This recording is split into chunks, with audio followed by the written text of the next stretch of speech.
A great weekend. Welcome aboard on this 12th day of Monday. That is the Monday, okay, the 12th day of September. That is Monday 2022. It's a good morning, and I am here looking forward to greatness as we keep you up to tabs as to what is happening in the world of news. So much lined up for you. And that's exactly what we'll be looking at this morning on this eve of the inauguration day, or this eve of the swearing in of Dr. William Ruto, the president-elect, as the president of the country. Change of guard, and Kenyans are excited. Kenyans are looking forward to change. Kenyans are looking forward to a difference in comparison to what has been of the government that he's also served in since 2013 to 2022. The government of President Uhuru Kenyatta, who is now on his exit stage. All systems go, everything prepared at the Kasarani National Stadium, and therefore we'll be looking forward and we'll be crossing over there as well to see how preparations are on, as the transition team then would tell us that everything is all set and Kenyans are welcomed to come and witness this historic moment. The change of guard from Uhuru Muigai Kenyatta and William Samoei Ruto to William Samoei Ruto and Rigathi Gachagua. That is what Kenyans are going to be presented for after going to the polls on the 9th of August.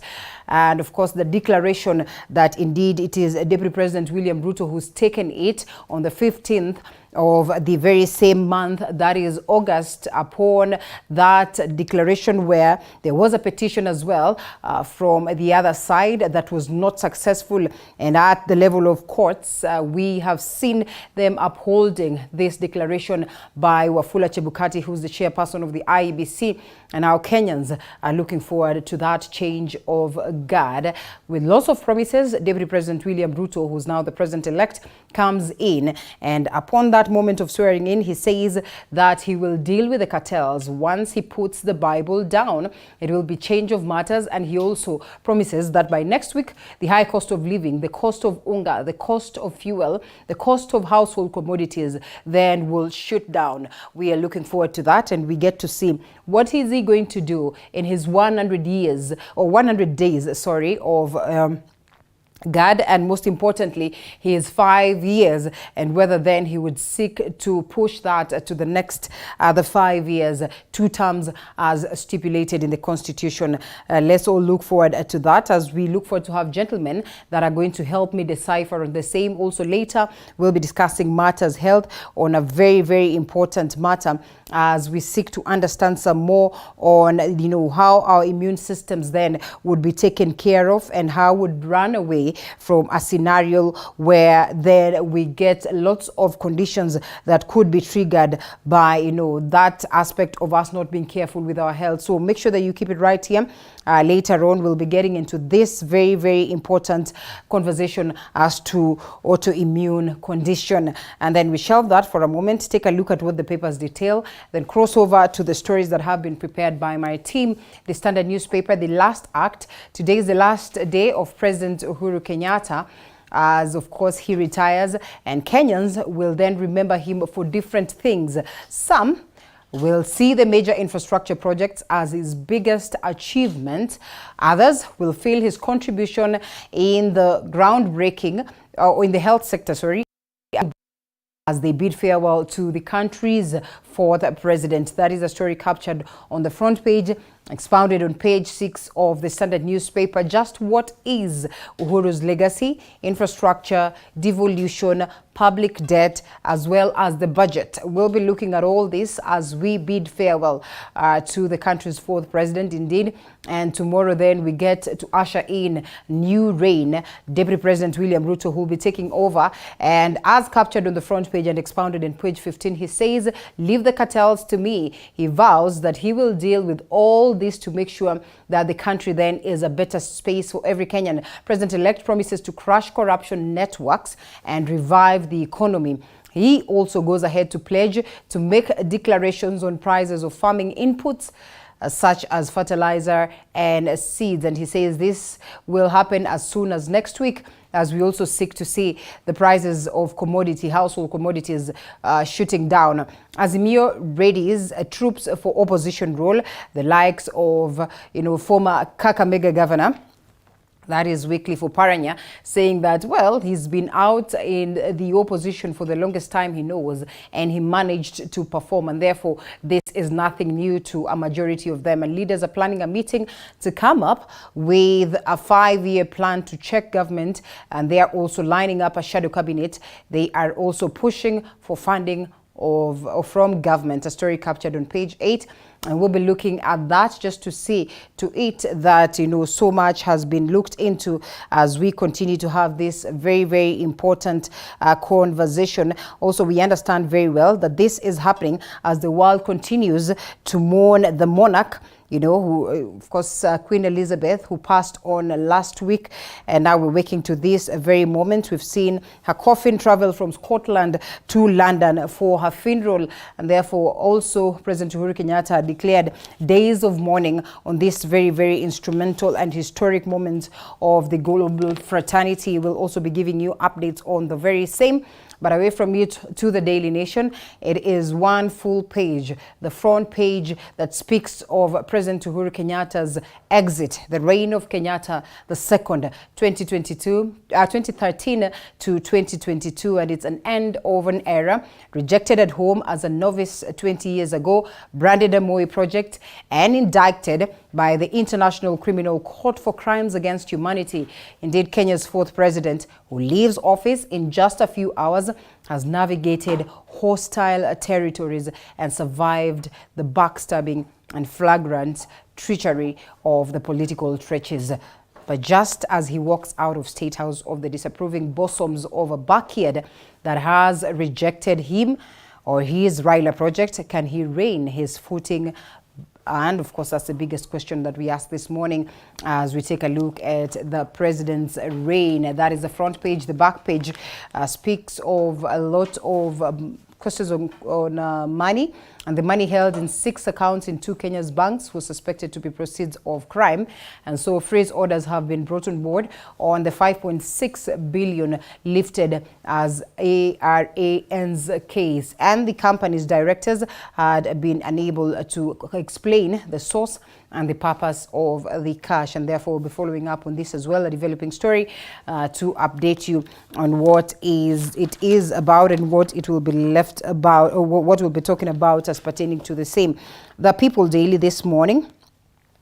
Last respect for the Queen, as I have mentioned, page 3, all set for British monarch to be laid to rest as her son takes over as king, and the Queen's passing has sparked mixed reactions across the global fraternity, and of course some celebrating her having managed to keep this monarch in order, and equally not forgetting the numerous countries that are under the Commonwealth.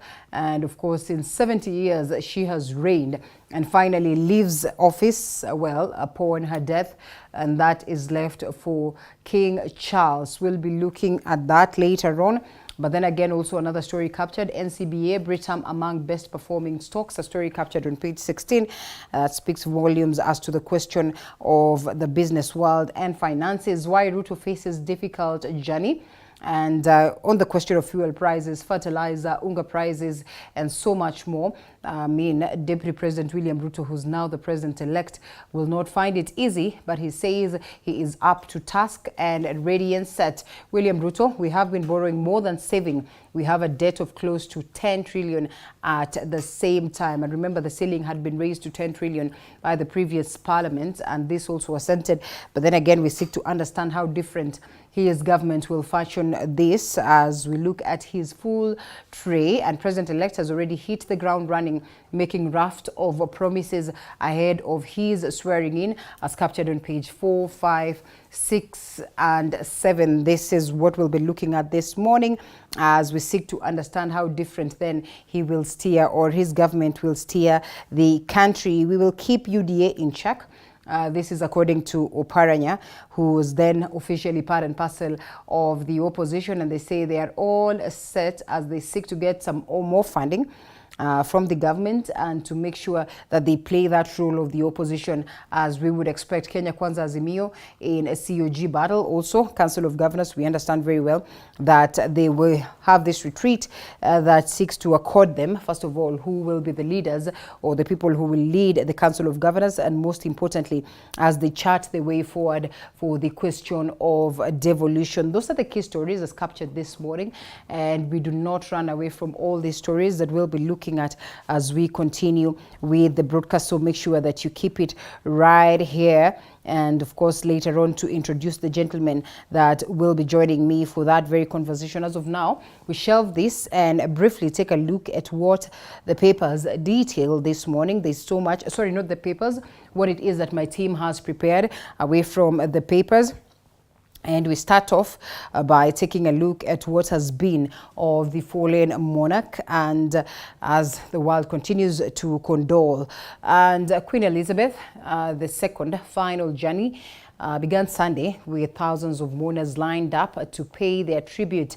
The Queen's coffin was driven through Aberdeen in northern Scotland to Edinburgh, passing through the village of Ballata, where crowds stood in silence as a mark of respect for the late Queen. Andrin Kilemi now reports. A hearse carrying Queen Elizabeth's body in an oak coffin emerged from the gates of Balmoral Castle, where she had been laying since her death occurred Thursday. This an indication of the Queen's final journey after 70 years of sitting on the throne. Her coffin, draped in the Royal Standard of Scotland, was lifted onto a hearse by 6 of the estate's gamekeepers and left Balmoral 10 a.m. Sunday, bound for Edinburgh. The convoy, led by a police motorcycle rider, travelled through Banchory, passing through the village of Ballata, where crowds stood in silence as a mark of respect for the late Queen. Those wishing to leave flowers were asked to do so at designated areas along the route as the convoy made its 100 miles journey. On Monday, there will be a procession from the palace to St. Giles Cathedral in Edinburgh, where the coffin will stay for 24 hours to allow people to pay their respects. On Tuesday, the Queen's coffin will be transported by road from the cathedral to Edinburgh Airport and then flown to RAF Northolt before going to Buckingham Palace. The procession of the Queen's coffin is expected to include members of the royal family as they await to lay her body to rest on Monday the 19th. Andrin Kilemi, TV 47. Right, thanks Andrin for the updates there. Now, residents of Wajir town now want the county leadership to adopt policies and laws that will curb prostitution in the town. This as a result on an influx in women involved in the business that is not only outlawed by the Muslim religion, but also the culture. Hashim Jamal reports from Wajir. Wajir County is among the towns that are growing fast thanks to devolution. Wajir is predominantly inhabited by the Somali community. However, a few Kenyans moved to the county in search of work. As the sun sets, residents here close their businesses with the call for prayer. This is a signal that everybody should retire for the day, but to some, this is the start of their business. Section 153, 154, 155, 156, 157, and 183 of the Penal Code criminalizes prostitution, and anyone found culpable is punishable to a jail term of 3 years. Commercial sex workers in Wajir are stigmatized with the members of the society, labeling them evil. For decades, this business has fed hundreds of women who earn their living from entertaining men. Following months of investigations, we go behind the lens. Fatma, not her real name, now 8 months pregnant, is among many women who are into the business. A friend of mine introduced to me this business. I had a relationship which never went smooth. I was impregnated here in this junction. It was my turning point to join officially as a prostitute. For now, it's almost 3 years. It's a friend who influenced me a lot through this journey. I faced a lot of challenges, including family rejection. Later, when mom saw my pain, I was told to stop and deliver at home, despite stigmatized. In this trade, Whenever I offer my services, I'm paid 3,000 to 6,000, as my customers are all types, mostly Somalis. There are many Somali prostitution there on street. Most of them engage also in drug abuse. They are toiling in the street, some using link up through telephone. Even sometimes they are beaten up by clients. School-going girls are also in these cobwebs of illicit sex trade due to poverty. They are seeking money. Some lured individuals either love or fake promises. Billy, not her real name, is among the girls who were pushed into the business by poverty. Nyumbani, mimi ndiye msaidizi wa pale nyumbani, mimi ndio kila kitu. Familia haina uwezo, mama ananiangalia, familia inaniangalia. Pia niko na watoto. Ndio ilisababisha niingie kwa hii kazi. Pale kwa hii kazi utapatana na mwanaume. Sengine ile mwanaume atakudharau, amekulipa pesa, aanze kukuitisha ile pesa. Na kama hapa Wajir ukienda hata station umenyang'anywa ile pesa, uende uite askari. Hakuna haki. Many commercial sex workers here have been victimized and stigmatized by the society. Also, accessing health services has been the biggest challenge, and they are now appealing to the Wajir County government to intervene. With the emergence of the new technology, the commercial sex workers have not been left behind. They say they have embraced technology as it enables them link up with their clients easily, unlike in the earlier days where they used to queue in the streets in search of customers. However, there is a big question of HIV and AIDS transmission, and they had this to say. Tamrudishia kidogo tini mwambie tutumie yenye inakubalika sindi. Kama utaki sindi tutumie tu. Mimi kurudishia kani 15 ndio alafu nipaki na 1500. In 2018, the County Assembly of Wajir passed a motion that prohibits commercial sex workers from operating in the county and shut down all bars operating in Wajir town. However, the commercial sex workers have called on an alternative resolutions to empower them, saying they are ready to quit the business. Following months of investigation, TV47 witnessed various ways this sex trade is practiced, from digital connect, open hand agreement, job recruitment deals, and luring young girls with gifts. Hashim Jimal reporting for TV47, Wajir County. The Baragoi boys in Baragoi town, Samburu County, has been reopened for learners to resume learning. The school has been closed had been closed indefinitely in July after a teacher was shot dead by bandits. Sharon Baranga reports. After close to 3 months of learners of Baragoi High School staying away from the learning institution, the gates to the school have been opened and learners are encouraged to report to school so that they can pick up their lessons from where they left in July 2022. The school was closed indefinitely after an English and literature teacher, Cyrus James Karukura, who was on his way to seek treatment, was shot by bandits a few meters from the school gate. The county's leadership, the administration of the school, as well as parents and residents of Baragoi town, organized for a prayer session as the school prepares to resume learning. Baba, kwa jina la Yesu, madhabahu ambayo imekuwa ikiitisha damu isiyokuwa na hatia, leo tunasema nyamaza. Leo tumewainamisha wakakosa kibali kwa jina la Yesu. Na mjue hii mchanga haitashiba damu. Sisi wanadamu ndio tutakataa damu kumwagika kwa hii mchanga. By the end of last week, 122 learners out of 133 had gone back to school. The rest are expected to report to school this week.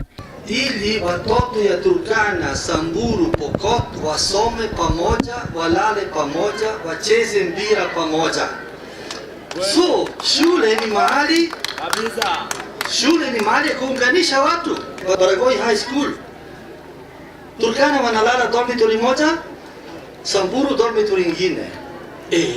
Kama ni kweli ni aibu mbaya sana. Aibu. Kabisa mande. Watoto lazima wasome, wacheze pamoja, wakule pamoja. Kesho wakiwa wakubwa, wanasema hiyo rafiki yangu ni Pokot moja, tulisoma pamoja na yeye. Turkana moja rafiki yangu number 1. Si ndio? Hakikisha hakuna mtoto Mturkana, hakuna mtoto Msamburu atayemwaga tena damu ya Baragoi. Na tumekuja kuomba kwa kama serikali yenu ya county, tutatembea na nyinyi kila siku, tutaongea, tutashirikiana, tuhakikishe kuwa tumesimamisha vita katika Baragoi. Tutasimamisha vita kuwa ukiingia gari Baragoi kwenda Maralal, unajua unaenda salama na unarudi salimini. Hiyo ndio tunataka kufanya hapa. Viongozi wa kanisa na viongozi ya wasee, warani wa Turkana, warani wa Samburu, kuwa kwa wiki mbili tutakuja kufanya mkutano kwa Waturkana huko na warani yao na wasee yao, tukiwa na wasee wa Samburu na warani wa Samburu. Security has been beefed up at the school. The area in Baragoi has been experiencing a spate of attacks from bandits. Sharon Baranga, TV 47.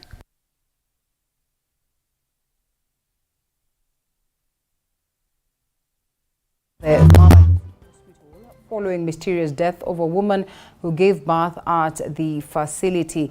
Sakaja proceeded to blame the ailing health status on Nairobi, the Nairobi Metropolitan Services, NMS. This story was produced by Andrew Juma. Nairobi Governor Johnson Sakaja made an impromptu visit at the Mama Lucy Hospital shortly after attending a church service at AIC Church in Pipeline. His visit coming days after TV 47 highlighted the ailing situation at the facility. And you've seen the state of things. You know, we are finding mothers sharing beds after giving birth. There's a lady we found who had just given birth and she's sitting on a bench. We're out of capacity here. There's need for expansion and need for our other facilities to be working. If we fully, equip and revive the one in Kariobangi, we'll reduce the pressure here. On Thursday, a family was crying for justice after a woman passed on in unclear circumstances after giving birth to twins. The family claims that the lady died bleeding profusely. At that moment, hakuna mtu yote, daktari wanatembea tu, hakuna mtu anashughulika, hakuna mtu anakuja kuongelesha. Nadhani kama umekuja kuzaa ni death na life. Unafaa uangalie mwenye anapeana life. Wao watoto wamebaki bila mama. The county boss blaming the Nairobi Metropolitan Service (NMS) for the mess in the health sector in the county. I have to take the responsibility of what is not happening here. So it is my shortcoming. I'm the one who should do better, and I'm the one who's going to do better in terms of healthcare in Nairobi. Sakaja accused NMS for what he termed as misusing public funds which were made for the facility, leading to poor quality services at the hospital. We must do our best to protect life and to give the people of Nairobi the service that they deserve. I want to give that assurance that I will not rest until that is done. So, because when I've come, there's been a huge group, I'll devise another way of doing it, but we've gotten the information. We need to hire more nurses, more medical staff here. We need more beds. We need to expand it. We need all these 24 facilities that were done by NMS to be operational. You know, you find somebody has been told to get some dawa, and the dawa is not here. They're told to go get it elsewhere. Yet it's medicine that is used frequently, you know. Responding on the issue, the Nairobi County boss ordered all patients with pending bills to be released, saying his office will clear the bills. There are people who are having problems with NHIF. The system is down today. There are those who have been discharged and are not able to go. I have ordered that they all be released from the hospital. That they all go, we'll get the account of how many there are, I will pay for them. Those who have been just taken, because we need to decongest the hospital. Sakaja, however, vowed to revive the facility, urging members of Nairobi County Assembly to take the same initiative in ensuring no one is left behind in terms of service delivery in the city. You know, as we say, bottom up for a reason. what they tell you at the top is not kwa ground vitu ni tofauti. So of course the reports are very rosy, but when you come here, no one spoke about 5 people in a bed, 6 children in an incubator that's supposed to be for 1 child. All of those were not, properly reported to us. So it's good for us to see ourselves with our own eyes, to hear from especially the junior staff, whose reports never get there. And I've told them they'll be sending me directly what's happening, because even these nurses and doctors and our junior staff here, they care for these people. They want to serve them, they want to help them, but they've not been given what it takes to help them. Joash Onsare, TV 47, Nairobi. President-elect Dr. William Ruto has issued a notice to all cartels in the country, stating that his gloves will be off after Tuesday's swearing in as he aims at restoring sanctity in government agencies. Our reporter Willie Dennis Njiru with this story. Tulipiga kura 79% because of these bishops. And speaking at a Thanksgiving service at Maua Stadium in Meru County, President-elect Dr. William Ruto has categorically stated his will to caution Kenyans from the high cost of living, with his first assignment being reduction of maize flour and fertilizer prices. Kwa kweli tuko na shida kubwa ya deni na uchumi wetu hauko, na wakati walitueleza vile mambo yalivyo na tukawaambia, kuna msemo wa Kiingereza unaosema if you yourself in a hole, stop digging. Ukijipata huko kwa shimo, wacha kuendelea kuchimba. Simamisha kwanza kuchimba ndio ufikirie vile utatoka. His finger pointing to those who have been evading to pay taxes to the government to enhance service delivery, even as he plans to meet the Somali president on bilateral talks, especially to discuss the country's mirror exports. Niko na mkutano na rais Somalia wiki hii. Hali ya mambo tunazungumza ni biashara yenu ya Hiriga. Ruto, who was accompanied by his deputy Gachagua and a battery of Mount Kenya East leaders, quantified his triumph as God's own as he went against all odds to clinch victory. Opinion poll ilikuwa inatengenezwa ya kutupinga. And after reports emerged that some members of the Azimio Secretariat didn't hire agents to oversee the just concluded presidential election, Raila Odinga's presidential campaign secretariat spokesperson, Professor Makau Mutua, has condemned the allegations spreading in social media targeted the officials of the party. And according to a statement released by Professor Makau Mutua, the issue of agents assigned to oversee different polling stations during the August 9th general election has been misunderstood and it's being used maliciously by their opponents. Mutua says that the issue was managed by a dedicated and hard-working team and that staff largely did a good job for the Azimio party. Professor Mutua further in the release said that the information spreading online is purely propaganda, adding that Honorable Mohammed was a campaign lead in the field supporting retired Honorable Raila Odinga, Right Honorable Raila Odinga, and he at no time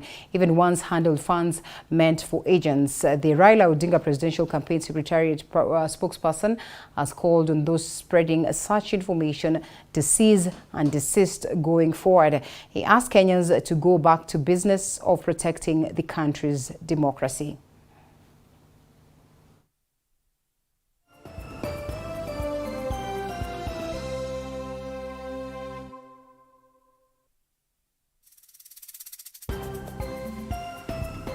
And preparations for the swearing-in ceremony of President-elect Dr. William Ruto have reached 90% at the Moi International Sports Center, Kasarani, here in Nairobi. The transition committee, led by Chief of Public Service Joseph Kinyua, has said it has placed strategies to accommodate more than 60,000 Kenyans set to attend the event by erecting more tents outside the stadium to cater for a possible overflow. Mike Agungo with the details. When going to Kasarani through Thika Superhighway, one notices that flags have been flown to signify the significance of the government transition ceremony on Tuesday this week. And in Kasarani Stadium, preparations are in top gear before Tuesday D-Day.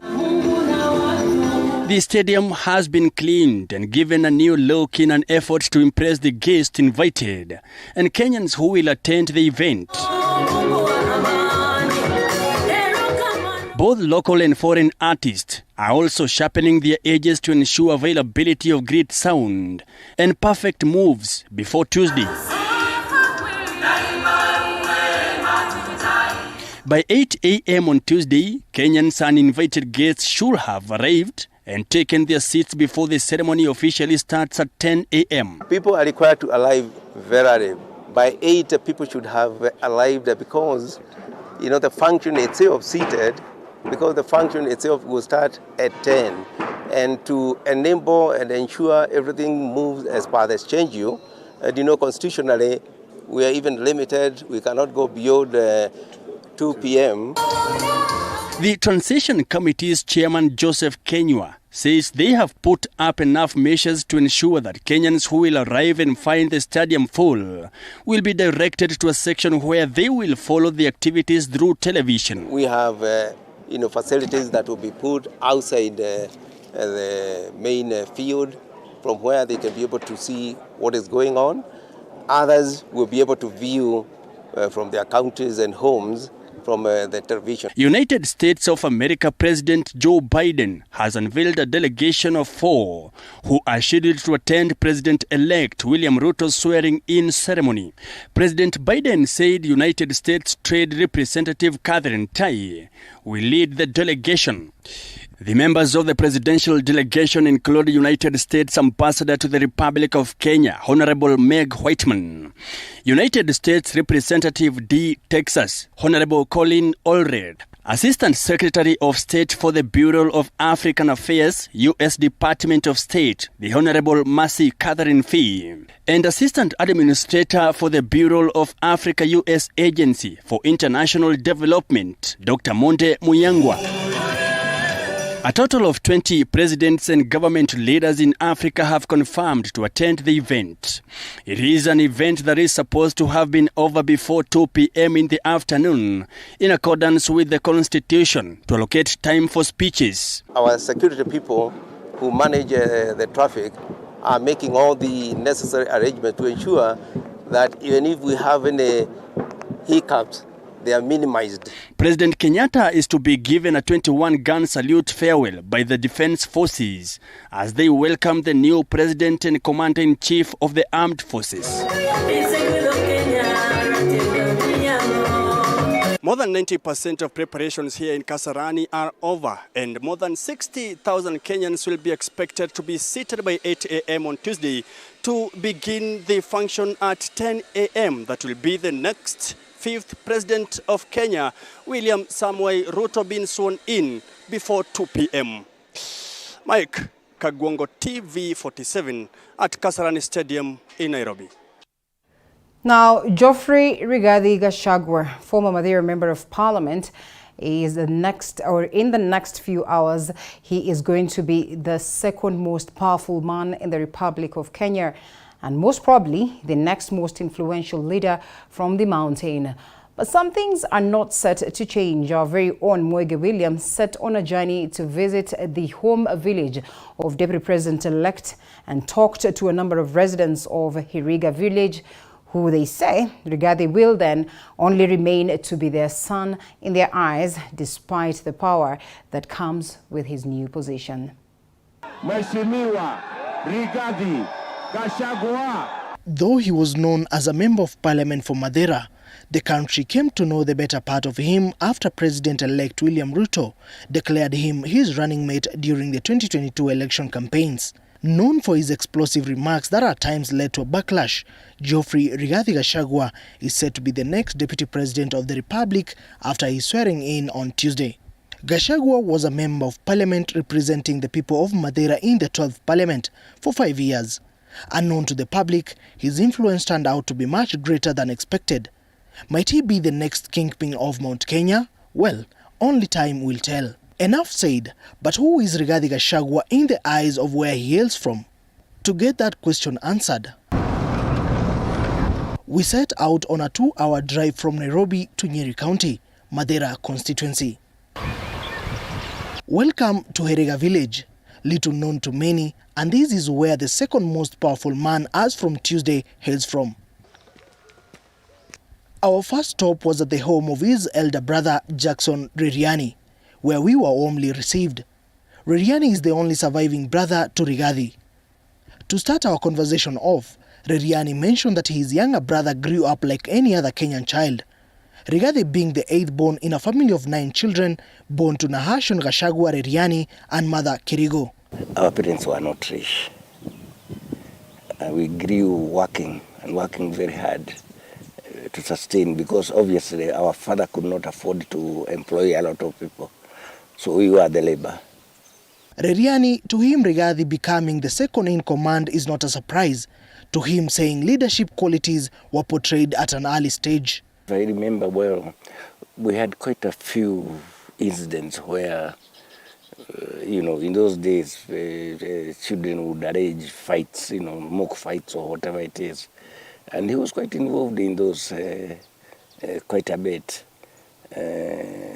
And where if he does not come out top, he would not rest at all. He would feel very uncomfortable. He would be very uncomfortable, if you like. The 57-year-old Rigathi has so far worked as an aide in ministries and the president's office, then as a district officer before becoming an MP in 2017. To Ririani, the Rigathi we know lately is because of education their parents endeavored to provide them despite growing in a humble setting. I think that made Rigathi and all of us like that is that you don't want to stay here. You want to go to school so that you can get out of this poverty situation, whereby sometimes we have no food, whereby sometimes we are sent away from school. Ririani's sentiments are backed up by village mates.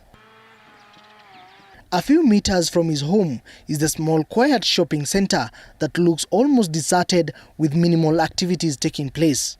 Hiriga Shopping Center, and we bumped into one Mr. James Gitonga. Hata ukimwangalia miguu yake alikuwa amekulwa na nini, na hii kitu tunaita nini, kwa hii dutu hii kwa kini tunaita nini, jiga. Anakulwa ni jiga kama sisi. Alikuwa mtu wa kawaida kama sisi. Tunaenda kuchimba naye mtaro wao iko hapa, tunaenda kuchimba na yeye. Alikuwa mtu wa kawaida. Going on with our chat with Gitonga, he reminisces the old times, recalling Gachagua the trainer who took time to train his village mates to play volleyball. Watu wanacha ingine inaitwa 6 tuseme watu 3 wakakaa nyuma, yeye akakaa pale mbele, akakuwa booster. Alikuwa booster kali sana. Hata wakati wa watu wa Mekodi wanakuja, sisi ndio tunapea yeye nafasi ya kuongea na hawa watu, kwa sababu watu wa Mekodi walikuwa naleta shida sometimes, tukiwa shida tukapatia Rigathi hiyo nini, hiyo nafasi ya aongee na hawa. Our visit to Hiriga did not end without a visit to where the young Rigathi undertook his primary education. 4 kilometers from his home is Kabiroine Primary School, where he attended his primary education from 1971 to 1977 before proceeding for his secondary education in Kirinyaga County, Kenyaga Boys High School. Meeting up with his classmate and deskmate Miriam Maina, she had a lot in store on the conduct of Rigathi during his early years, recalling of the bright learner he was. Mheshimiwa Rigathi alikuwa mwerevu sana kwa masomo. Kwanza hesabu, tuseme hesabu na Kiingereza alikuwa anakuja namba 1. Tuseme almost all subjects alikuwa namba 1. Na alikuwa anasaidia watoto wale wengine hawaelewi vizuri. Kwanza alikuwa anatoka bali Hiriga. Kwao ni Hiriga. Na Hiriga kufika Kabiroine ni almost 4 to 5 kilometers. Na alikuwa anafika mapema hata kutuchinda. Sisi tunatoka karibu. In our talk with all the persons we met, one will not miss to notice a consistent and constant comment about Rigathi Gachagua, who has not only been their son but also a leader. Rigathi mimi tangu nimjue ni mtu wa kufanya kazi na ni mtu anapenda kitu anataka itimike. hiyo itatimika. We could clearly see he's going places. He's going places. If you like, it's an example of that he became the MP of this area. He became MP of Madera in the first attempt. Kama mtu wa maana kwa sisi, sababu samani tulikuwa watu marginalized sana Madera hii, lakini tangu saa ile aliingia hapa maendeleo tumeona yake mingi. Tumepata kiongozi na najua hata uchumi itainuka, watu watafurahia. Rigathi is a brother to the first governor of Nyeri, the late Nderito Gachagua. It is from this little-known village of Hiriga that Deputy President-elect Rigathi Gachagua hails from. Rigathi Gachagua will be serving as the Deputy Principal to President-elect William Samoei Ruto. Mwege William, TV47 from Hiriga village, Nyeri County. Oh, thank you, Mwege, for taking us through that. Now, a section of members of the County Assembly of Kakamega have vowed to ensure that the new government works hard to deliver quality services to the residents of the county. The leaders said their role is to oversee and check on governor's leadership in the next 5 years. Led by Esumeya, member of County Assembly, Boniface Akosi, leaders urged the governor to ensure Governor Fernandez Baraza delivers on his promises by working on the poor health facilities, poor infrastructure, among other pending projects. Walio wachache kwenye bunge la Kakamega tumejipanga. Kwanza kabisa tumeashiria uongozi wa walio wachache kwenye bunge, na mimi nasimama mbele yenu kama kiongozi wa wachache kwenye bunge ambaye amechaguliwa na wale wenye mrengo wa wachache kwenye bunge. Tutamuunga kwa yale ambayo atafanya, mipango yake yote, yale ambayo itakuwa ni ya kusaidia wananchi wa Kenya na haswa mno wananchi wa Kakamega. Na kama kwa ratiba yake pia tutaona yale ambayo anataka kugandamiza watu wetu, tutakuwa mstari wa mbele kuyasema. Tutafanya kazi kulingana vile tulichaguliwa. Tuko na uhakika kwamba gavana ambaye amechaguliwa akifanya kazi na sisi pamoja, hatutakuwa na wasiwasi wowote. Na tungependa kuhakikishia wananchi ya kwamba sisi tutachukua nafasi yetu katika bunge hili. Tutahakikisha ya kwamba zile fedha zinaletwa hapo kutoka national government zinatumika kwa njia mzuri. Na vile vile ningependa kutoa mwito kwa governor mteule ya kwamba tunataka equity in development. Kama sisi watu wa Malava, ningependa kuambia Fernandez Baraza, tafadhali tufanye kazi pamoja, ingawaje tuko kwa mrengo mwingine.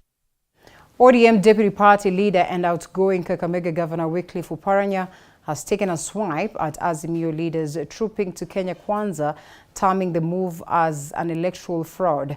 Addressing the press in his Lukuyani home, Oparanya said they have accepted the outcome of the last general election and are ready to take up the opposition role and put the government of the day on tours to implement promises they made to Kenyans.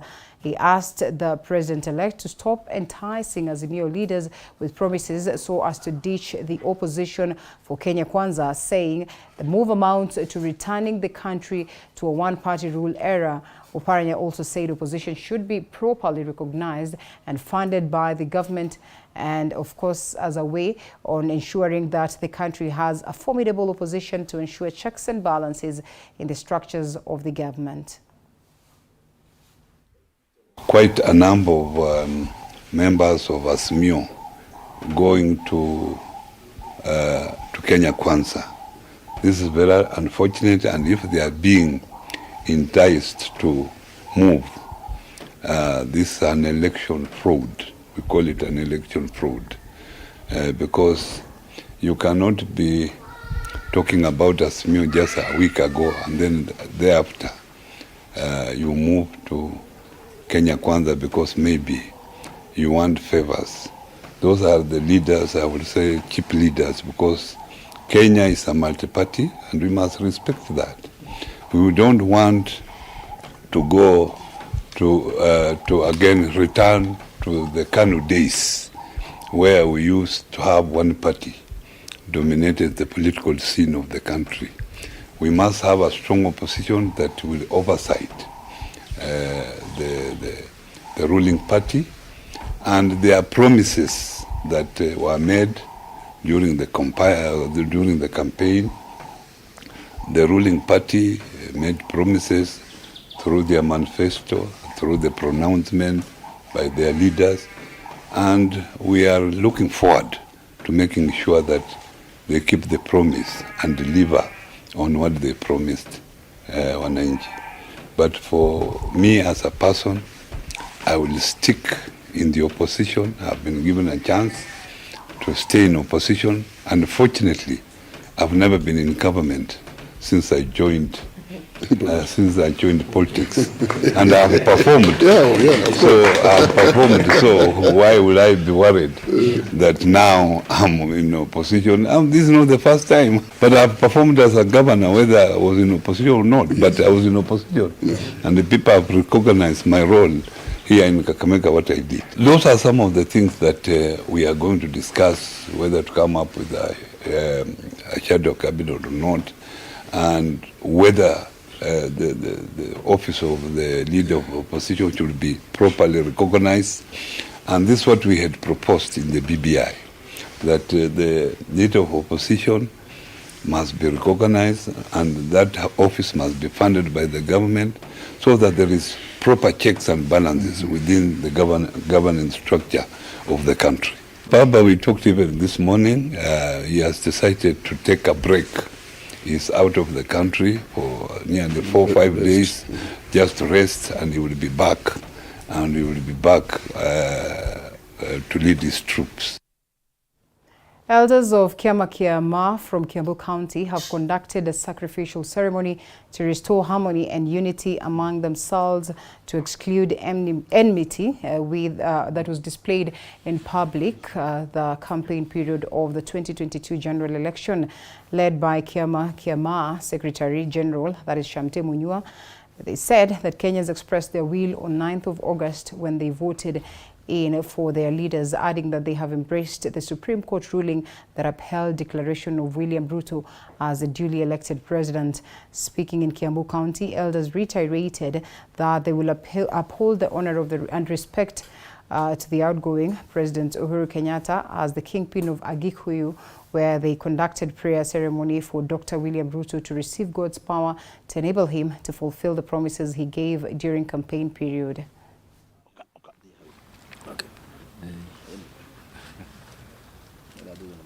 Wakikuyu wakisema tunaenda njia hii, ni njia hiyo tunataka kuenda mlengo hiyo. Sasa Wakikuyu wenyewe wamejua hawa wazee ndio walikuwa wanaongea ukweli, hawa wengine walikuwa wanatembea ile njia ambayo sio ya ukweli.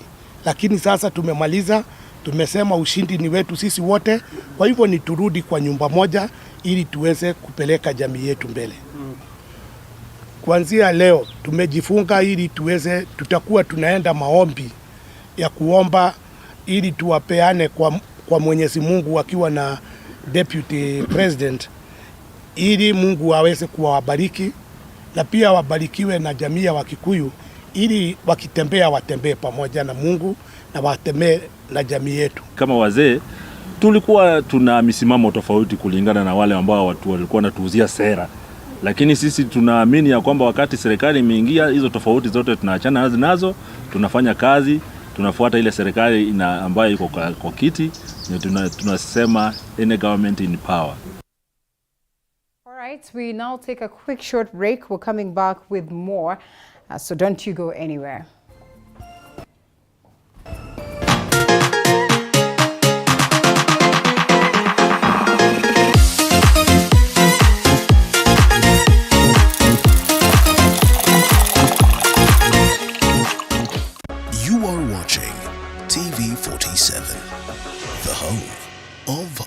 Stories.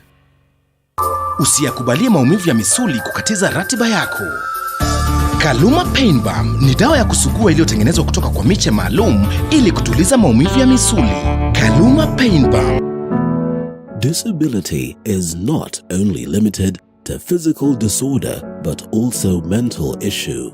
From depression. I was under depression for like 2 years. Bipolar. Bipolar disorder is mood disorder. And even suicidal thoughts. When I was just about to hang myself, a certain voice just talked to me, and I believe that was God. I tried suicide more than 6 times. Beyond the Limit has gone beyond its limit to find answers so as to help everyone go through life with ease. Join Muthoni Maina every Saturday at 7:30 p.m.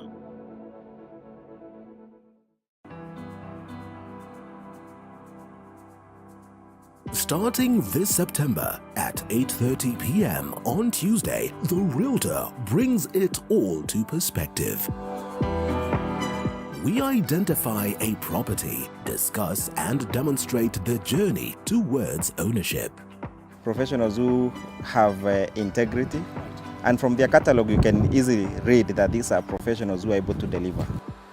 Everywhere you go, you have to up your games, you have to go with the trends. Not forgetting the margins as well as the risks that come along. The runaway prices of the land. We are saying that it's something that we can never go without mentioning. Any developer will not go without mentioning. Disability is not only limited to physical disorder but also mental issue. From depression, I was under depression for like 2 years. bipolar, Bipolar disorder is a mood disorder. and even suicidal thoughts. When I was just about to hang myself, a certain voice just talked to me, and I believe that was God. I tried suicide more than 6 times. Beyond the Limit has gone beyond its limit to find answers so as to help everyone go through life with ease. Join Muthoni Maina every Saturday at 7:30 p.m.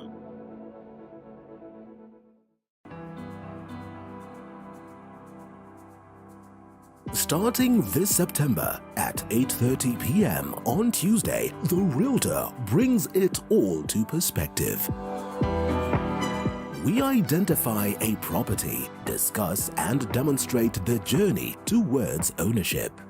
Professionals who have integrity, and from their catalog you can easily Every Wednesday at 10:30 p.m. all access. Disability is not only limited to physical disorder but also mental issue. From depression, I was under depression for like 2 years. bipolar, Bipolar disorder is a mood disorder. and even suicidal thoughts. When I was just about to hang myself, a certain voice just talked to me, and I believe that was God. I tried suicide more than 6 times. Beyond the Limit has gone beyond its limit to find answers so as to help everyone go through life with ease. Join Muthoni Maina every Saturday at 7:30 p.m.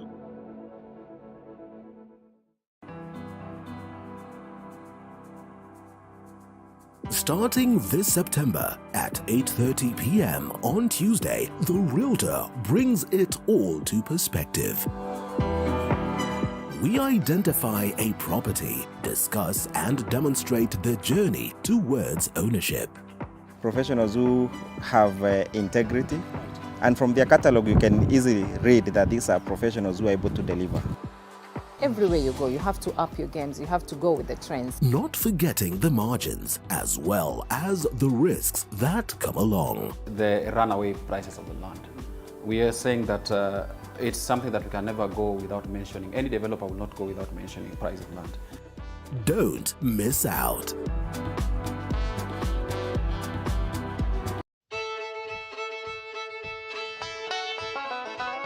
Do you want the latest news on farming? We've got the WikiLeaks for you. Get it? No. And the Queen has managed to keep us together, whether it holds or not. Eric Ragalo says that perhaps it is time. It is time that we say over and done. Yeah. We, the Commonwealth. Eric. Good morning, Kenyans. I'm happy it's another Monday, but quite sad that tomorrow we are going to have whatever it is. You know where I am. I'm in one of the saddest people still. Is it? Okay. And we are not going to opposition. They were put there by God, and they are clean. And why would you oppose people who have been put there by God? Okay. So whatever happens, happens. So Okay. Kenyans, hatutawatetea. Tumeenda barabarani mara mingi, muende barabarani. Hata hao So, but Tear then gas there's itapata. some sigh of relief perhaps because there was that tension, but most importantly, really hope. depends on what tension you're saying. When 15 million people don't vote and only 6 point something, or rather 7, if really true it was 7 million voted, then there's no tension, if that is what it is. So 6.9, if really 6.9 voted against and 7.1 voted for, and the other remainder just refused and decided not to go and vote, those people who didn't vote, what happened? They knew it's not going to be okay. So 2027, am I, Eric Ragalo, well-educated, well-informed, going to vote? Because I voted in 2013, 2007, and 2017. And we know what happened in 2007. Are we still going to vote the same way? I'm an academician, I'm not a daft, and when I say that, do votes really count in this country? I don't know why you took us to that direction. You know, something is telling me. About something is telling me we will decide when that time comes. This Kenya, we were colonized by the Britons, and it's time we decide either we are still going to call ourselves Commonwealth or not. Right now, I saw some people, very sadly, very well educated, well informed, still writing, "Oh, rest in peace, the Queen." When we had 1952 and we had the first anvil, was it anvil or something, the first crash, the Queen was the Queen. So she propagated that. And when some of our people were killed and their ashes taken to UK and their bodies taken to UK, still in their museum, she's still the Queen. Bring back the ashes of Mwariama. Bring back the ashes of Tanganyika. General Tanganyika, you may not have heard of that. Bring back the ashes of General Chui, who fought. That's why Ruiru is called Ruiru, because in Kikuyu it means the Black River, who fought in 1952 in Ruiru and turned the river red. So it was called Ruiru, the Black River. Where did you take the Chui's ashes? So if people really want to be honest with themselves, show us where you buried Dedan Kimathi, we give a good burial. I mean, they know where they buried Dedan. Why do we say rest in peace? Well, we know these are the people who brought atrocities in our country. Wow, interesting. Leave alone that, the economy problems we have today. In their reserve bank, they have billions of shillings of gold reserves. Show me where in Britain where they get gold. Where are the reserves of Congo? Gold reserves. Show me gold reserves of Congo, where gold come from. Show me gold reserves of South Africa in billions of 300 or 400 billion dollars, where they are. But France have gold reserves. Britain have gold reserves. From where? From Africa. From Africa. They control and decide who becomes your president. And there we seeing. Listen to Lumumba professor when he's giving his lectures. People, Kenyans. Is that the way we want to go? At oh, hail Queen. Queen what? A moment of reflection, Noordean. Well, he forgot to add something. There's a museum called Pitt Rivers Museum in London, where there's a petition, a live petition. People are seeking the skull of Koitalel Arap Samoei. Yeah. Why do you have that as a trophy? Why do you take do you find it happy that, that we end this man's life at the end of the day? So, and I think the petition is 117 years old, you know. So at the end of the day, I believe in as much as there are those who are mourning, some of us have mourned our heroes for a very long time. And we have to agree that when it comes to death, just because you're dead, it doesn't erase the history that you have if you did not correct that history. And that is why you see people like the EFF have come out and they didn't mince their words. Because at the end of the day, just because you're dead doesn't mean you start lying. If you're a horrible human being, you remain horrible. It doesn't mean that now that you're dead, now you become a saint. So at the end of the day, like he rightfully says, when she ascended to power and became a queen, there are those atrocities that were done against the people that they colonized. And she did nothing about it. That's a sad reality. So at the end of the day, for those who are mourning, sorry for their loss. But for us, there's nothing to mourn at the end of the day. And that is why you see some African countries are saying, good riddance to bad rubbish. So we have to understand that, as he rightfully says, we got independence, and I put it in quotes, because they still control our economy, control our politics, and control even our movement. That is why there's advisories here and there. That is why it takes you a while to even get a visa. You know? So at the end of the day, Africans have to ask themselves, we got our independence. Did we actually get compensated for atrocities that were done in Africa? These minerals that he talks about that were stolen from Africa, they were never returned. They're never going to be returned. So at the end of the day, we need to rise up and realize that we suffered back in the day. But in as much as we are trying to forget, forgiving is never going to be easy, because there are those people who lost their loved ones. So at the end of the day, for those who are mourning, they are free to mourn. I don't know what they're mourning, but that is their business. But moving forward, as a continent, we need to rise up to liberate our minds. And you realize those who liberate their minds, like Thomas Sankara, end up dead. Because they are seen to be politically woke, which is sad. So they believe they need to control your reserves, they need to control your politics and your economy, which we need to move away from. Until once we do that, then we will attain that full independence that we're talking about. Well, Dr. the prize of... If I may ask, we are in the TV station. Sorry, Dr. Will you guys show us 5 hours or 6 hours burial of the Queen?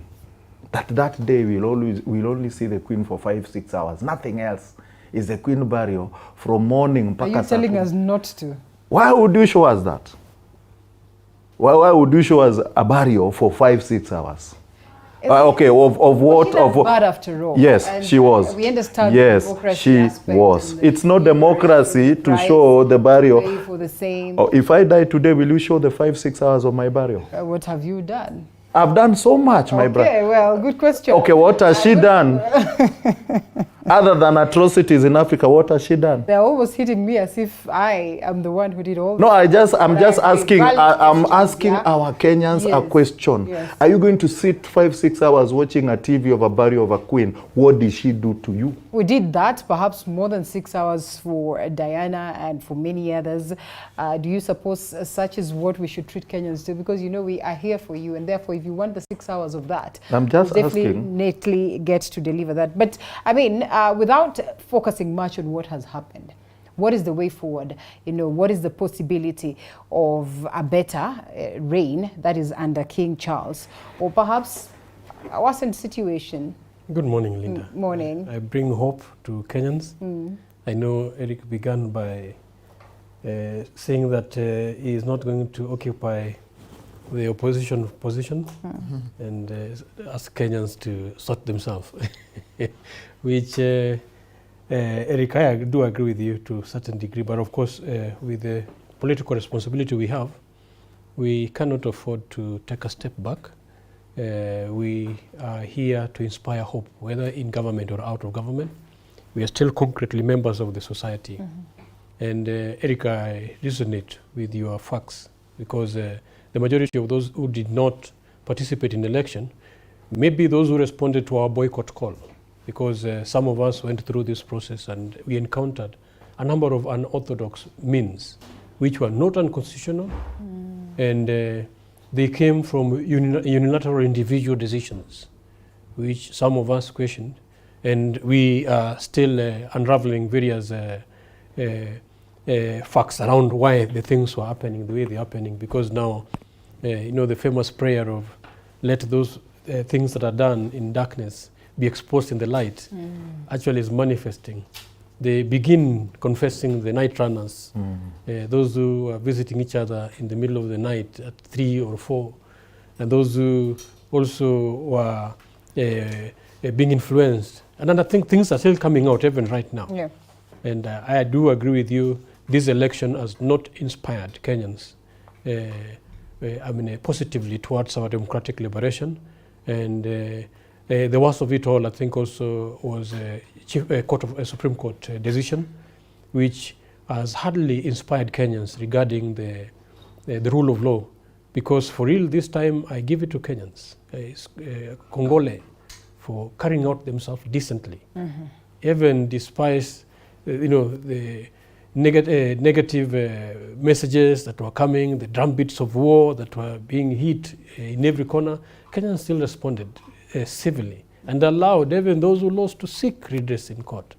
Unfortunately, Supreme Court, we really have a challenge going forward because the trust people had in that institution. My only worry is that in the absence of rule of law, what next? Because that should be anarchy. The days of the street, which you are talking about, which I don't think this country needs to be taken back to. I am looking forward to the final ruling in this Supreme Court. If that final ruling can vindicate whatever ruling we had, because for once, Supreme Court is the highest seat of civility. Even the language, even the tone should reflect the highest level of civility. Okay. But whatever has come out to us seriously, unless that is the new definition of civility, but some of us are not taking them lightly because they are words that are demeaning, they are words that are impolite, they are words that are arrogant. Yeah. And it does not sit well and augur well with the mood that we desired for the nation to heal and reconcile. So we are looking forward to the arbiter dicta that should be coming out in a few days if they can redeem themselves. But also we got concerned that out of 9 petitions, for once in the whole world, 9 petitions, and you find 7 seated, a panel sitting, and all of them are unanimous. There's no dissenting voice. For intellectuals, we do question quite a lot, and that's why we're really looking forward to the ruling. Okay. But when we are giving our brother congratulation messages, of course he's won, whether by a crook or by hook. We'll congratulate him. He is now the reigning president. And we can also not shy away from pointing out matters that pertains to our dignity. What make us respect, or even the process by which all of us are governed to participate in the electoral process is through the Constitution. Constitution will provide parameters on how people need to be governed, especially our society, because the rule that we are having is a donated rule, or is a donated power by the citizen. And citizens have already envisaged how they need to be governed, and they know how every institution needs to function, not through vendettas. When you're given power, you need to be a national symbol of unity. And also not violate election. Like now Political Parties Act has guided very well how even political parties relate. When you start forming coalitions with parties which are not in your coalition, actually which still legally belong to other political parties, then that's extremely violating the Political Parties Act. We'll come back to that. I realize that you have decided not to speak much about the monarch, and we'll shelve that for a moment. Noordean, you are in the legal fraternity, and therefore such accusations or such, a show of disgruntlement in terms of what was the ruling is one thing that we seek to address. We have seen not just the gentlemen that we have on set, even those ones that were legal minds in these processes, faulting it based on how it was presented based on technically everything that comes to the fore. Well, the highest court of the land, and therefore that is as good as done, in as much as we've heard of these conversations of a possibility escalating, of a possibility of escalating this to the East African court. Just how much can, you know, the dissenting voices then get in terms of this? And remember, it goes beyond them, but to the ultimate, you know, spirit of making sure that we strengthen our democracy. Well, first and foremost, for those who practice, some will realize that it was more or less like another day in the office, because there are judgments like that which have been rendered in other courts. Some would say there is a particular judge in that panel who renders such judgments. That's story for another day. But I believe, in as much as we're talking about independence of institutions, I heard Orengo say that they need courts. The reason why they fought for freedom of the courts is so that it inspires confidence, it inspires hope. And they feel that the language was a bit harsh, which you can agree. And the courts, in its defense, will probably put it out. It puts out the petitions more or less like a waste of time, in that by saying hot air and everything, it meant that whatever was being produced in court as evidence had no threshold for under the Evidence Act. That is why they did what they did. But I believe, like you rightfully said, everyone awaits the final judgment so that they understand where the court is coming from and why the use of the harsh language, as it is being called out there, so that they actually understand what was the reason. It was more or less like a dress down. For those who lost their field, it was a dress down and more or less like a lecture. So, and you could tell to date, I think it was yesterday when I had Seya Governor, he hasn't gotten over it yet. And you can tell, because he even said that, which is true, he's senior than. Senior to me. Yeah. And so they believe they were undressed in front of the public, and he felt, because you know, in law we say, you're as good as your last case. So some feel like that case might have injured some careers, and so you've worked hard to get where you want to be. I just hope that it doesn't, because I believe, in as much as Azimio lost the case, I have some friends there who are really brilliant advocates who I believe they end up coming out of that process unbruised. But moving forward, we just wait for the final judgment. That is what everybody's waiting for. So we actually get the gist of this tone that was used that day. Okay. Linda, and just as before you come in, Eric, political party leaders, Justus Juma here being part and parcel of that, are set to address the nation today, address the press in relation to some of these matters that we are articulating here. One of them, the question of the election stand, the other, violation of the Political Parties Act and suppression of institutions. I think to what it is that he was alluding to, the fact that we now see leaders, shifting from point A to point B, oblivious of what is incorporated in the law, and the 4 IEBC commissioners fiasco, addressing also which against Lieutenant General, that is Francis Ogola, as well as the Supreme Court verdict. Just how far can they go with this as you weigh? As a way into what my colleagues have said, Linda, in 2007, we had post-election violence. And the Supreme Court is supreme because of post-election violence. You remember during 2010 Constitution, after the inauguration, so is the birth of Supreme Court. Why? One of the issues was to handle the highest political disgruntlement. And the other courts were going to handle the other cases. So, and as we said in 2007, that presidential election is the most emotive election. And you remember that time, issues came where we even could not trust our own courts. Ruto himself said, let's go to Hague. Okay? However, they came and changed and said Raila took them to Hague. They are the ones who said, let's go to Hague. Why? They said the courts in Kenya were made by Kibaki and Raila. So Raila has a hand in the judges who were made then. So they decided to go to Hague. They showed us that they could not trust the courts in Kenya in 2007. So we came up with the 2010 Constitution that brought the Supreme Court. The Supreme Court gave the first judgment in 2013. Yeah. Of course, people did not agree to it, but people were not abused. We were not told hot air.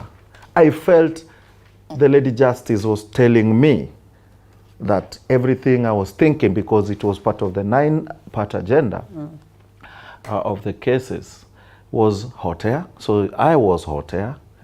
I was all the things she said I was. You understand? And that's how the millions of 6.9 million people are. There are hot air. There are. It's nonsense. You know, when you give birth to a kid, and the kid bring back a report form, and he gets 10% in mathematics, you can't say, this is nonsense. That kid will never perform again. Okay. Try to mold them into liking mathematics. They may not do well, but let them get a better grade, but other things will uplift. Not everybody knows everything. So if we performed badly in 9, surely, Madam CJ, you should not have said nonsense to me. You should have not have said hot air to me. You should not have said, I've written all those things you said on my Facebook wall. It hurts me because you're the only person I could run to. But again, you returned me with bad language. So do I come back to you in 2027? That's the question I want to ask you. Do I come back to, or who do I go to? Or how do I handle 2027? If 2007 we could not come to the courts because we didn't trust it and it went the way it went, so in 2027, how do I come back to you? Because I will not trust you. You know, Noordean, they said that the reason why they quashed all this unanimously is because, well, it's a court of facts. May I finish, kindly? I had not Make finished. it very brief. So it's okay. So the other issue I want to say is that however much it was so bad as it were, why was the judgment written for everyone? Maraga's judgment, everyone read their own thoughts. Everyone. If they were dissenting, let them read their dissent, everyone. Yeah. Not collective dissent. So meaning someone wrote for all of them. All of them. So they said, wewe unasemaje? Angusha, wewe, angusha, wewe, angusha. So niwaandikie, ndiyo. You know, that's my thought. We go to these chamas, and that is how, where secretary, so andike kitu vile tumeongea. So the secretary think for you. So someone thought for everyone. And that's why there is a story going around that there's only one judge who uses such languages ever since he started being in the administration of judiciary. So is that judge the one who wrote that? And if he did, I don't think some people can be that. We are speaking of the most, the great noble minds of this nation. And therefore, some things, yes, can easily be said. Yeah. But equally, we understand that they would not allow for such then to sail through in the event that they do not agree to it. And perhaps that's why they say this is a unanimous agreement, and therefore later on we'll be making more submissions as to why we had these findings. And therefore in such, or in the long run, probably we expect that every individual then will have their very own report. Without dwelling much on this, just how much can, the petitioners get at the level of the East African Court? Well, it doesn't have jurisdiction because it can't nullify the deputy president's election. Because if you had Martha Karua say she's going there in a personal capacity as Martha Karua, she's going to seek justice for herself, not under Azimio, because she believes that there are things that were not properly discussed in the Supreme Court, and she believes that she can get justice there, like what she did during her petition against Anne Waiguru. But I believe that, without preempting so much, I believe there are those who are hurt, like you rightfully said, with how the judgment came out. It's not even, before we even go to the language that was used, you lose an election, then you lose a petition. It's never going to be easy. And you see, this was a hotly contested election. That is why you see some feel that the tone was a bit harsh because they are still hurt. But I believe, like you rightfully said, you see, courts are courts of facts and law. In that, by their judgment, as we wait to see the final, they're practically saying that whatever was produced in court was never backed up. Because you see, like I told you a couple of weeks ago, the case is in the affidavit. So affidavit has the evidence. So if your affidavit does not spring out the evidence, they feel like this is more or less just political talk without evidence, and they can't rule. Because they cannot now decide a case based on public opinion. That is how the law works. It believes like you work on what is before you. And that is why you see there's so many cases that have been taken, for example, these corruption cases, where you see there's so much media frenzy, there's so much public opinion, but the case, the structure of the case and the evidence produced in court is faulty, and you see these people walking out, and people ask themselves, this guy stole 2 billion, 3 billion, is out. But because you bungle the investigation, once you take your bungle investigation to court, the court will rule on what is before it. That is a sad reality. So they were saying that whatever is before them isn't enough to nullify an election. And so we wait to see the entire decision. But I believe we shouldn't lose hope in courts, because that is more, it should, as people call it, the last line of defense. I know my brother is hurt, like he rightfully said, but we shouldn't lose hope, because at the end of the day, we have to have strong institutions. And we are part of the people who are meant to put these institutions in check, because they use taxpayers' money. So I really hope and pray that the confidence that is there in judiciary doesn't go down, because we actually need it to go up, so that people can actually, it's not just about presidential elections. You might have a parcel of land, someone steals it from, or grabs it from you, and he's influential. Where do you go at the end of the day? So I believe, as I await for the final judgment, I just hope and pray that we try to heal as we move forward. It's not going to be easy, but that's the only recourse we have going forward. Okay. Yeah. Well, allow us to take a quick short break. And Dr. just as we come back to you and perhaps just get to establish what then you seek to achieve with this. We understand that, well, at the Supreme Court, everything is final. Then why do you suppose that in your capacity as leaders of specific parties, then we would be able to perhaps address this matter of the Supreme Court and its verdict, also speak to the commissioners' matter, the 4 of them, and also not forgetting the question of violation of Political Parties Act, which is happening. And, you know, everybody is watching. Some are condemning, but it ends at that level of condemning. Why do we have to go to such direction? We take a short break, and then we come back to get some more on that.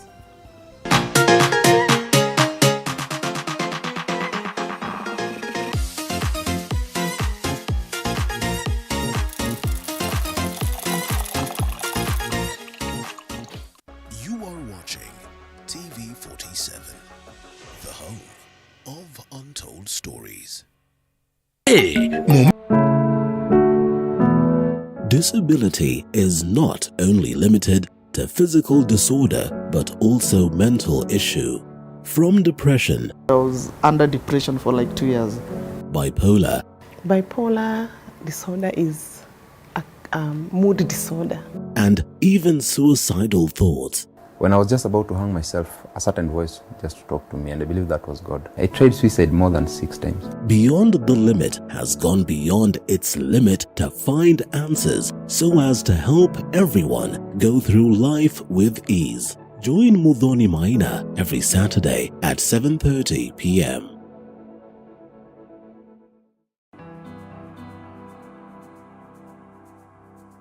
Starting this September at 8:30 p.m. on Tuesday, The Realtor brings it all to perspective. We identify a property, discuss and demonstrate the journey towards ownership. Professionals who have integrity, and from their catalog you can easily read that these are professionals who are able to deliver. Everywhere you go, you have to up your games, you have to go with the trends. Not forgetting the margins as well as the risks that come along. The runaway prices of the land.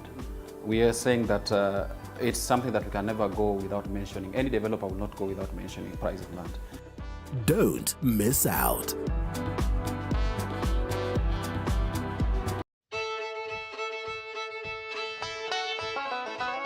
Do you want the latest news on farming?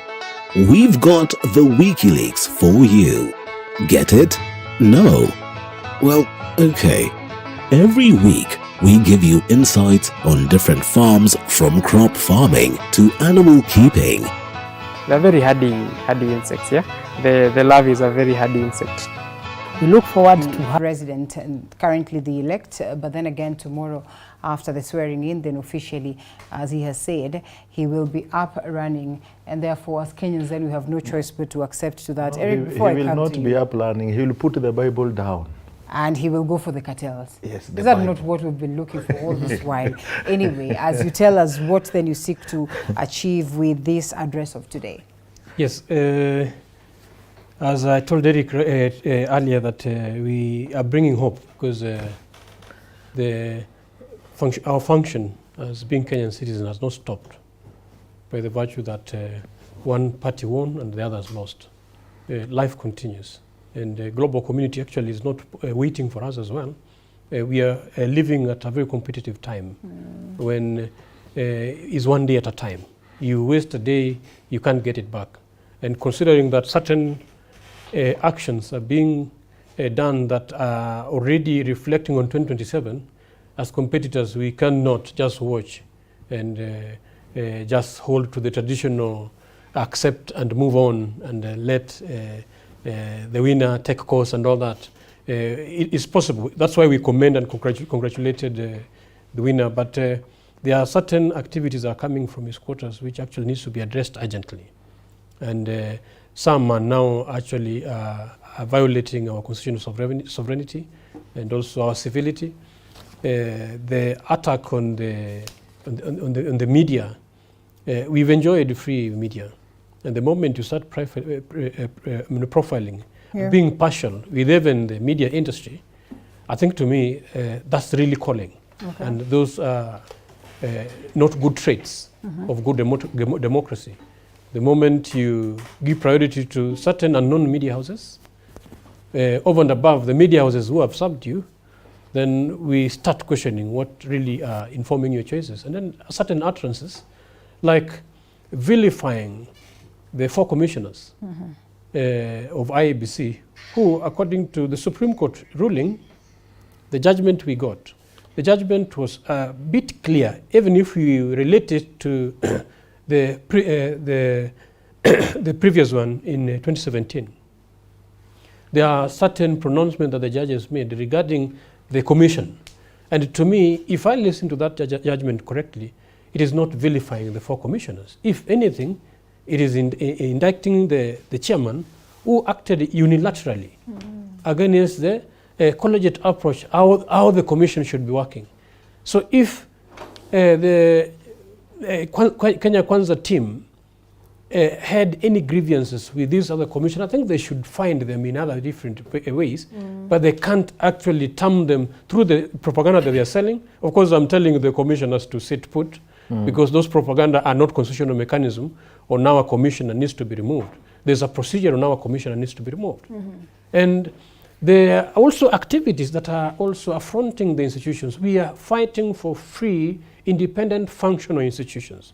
Because the opposite of functional institution is tyranny, populism, and personism, which actually are the recipes for dictatorship, a recipe for corruption, and a recipe for bad economy. If we really want good economy, then our institution must function.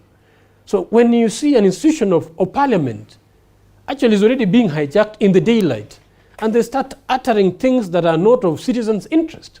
Now, who have an interest with the 4 commissioners who are just saying the truth? Yeah. We have issues with our with the rising inflation, the cost of living. Wananchi have issues with the unga. They are things they went out promising in their manifesto. Those are the things we would have loved to hear even as they talk right now. Well, we've seen a deputy president, who's now the president-elect, also articulating these ones. But his soldiers and his team, even him, he has come out talking that he's going to be reconciliatory. He is going to unify and reach out. But his action, when you look at his action, the person who's reaching out is actually sweeping members of other coalitions. Okay. And so his activities ever since he was pronounced elect has been wanting, and he is not presidential. And those are the things that we need to remind each other. Open rebuke is better than secret love. So we rather tell him, if we all have to, because we must protect the gains we have, even as we are getting, advancing towards achieving new things. But when somebody is outrightly eroding the gains that we have, you find in affidavit, and somebody is maliciously putting even the security heads. But if you're a wise person, you can see ahead. The reason why they're being mentioned is probably somebody is next in line in the defense, and the only way to remove him is malign his name. Is that just?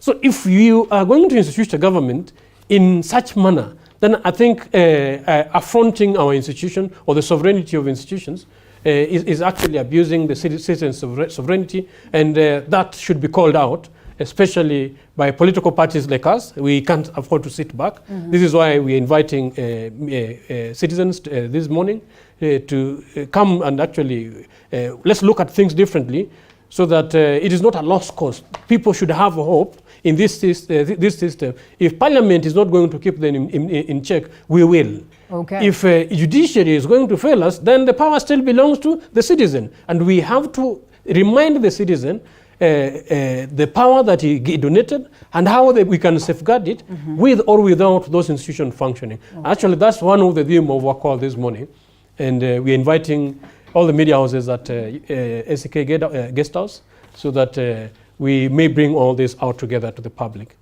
even as we wait for the swearing in and also the final ruling of the Supreme Court. Okay, all right. Noordean, the swearing in, before we even get to that, President Uhuru Kenyatta, he finds his way on the papers this morning, and that is both papers.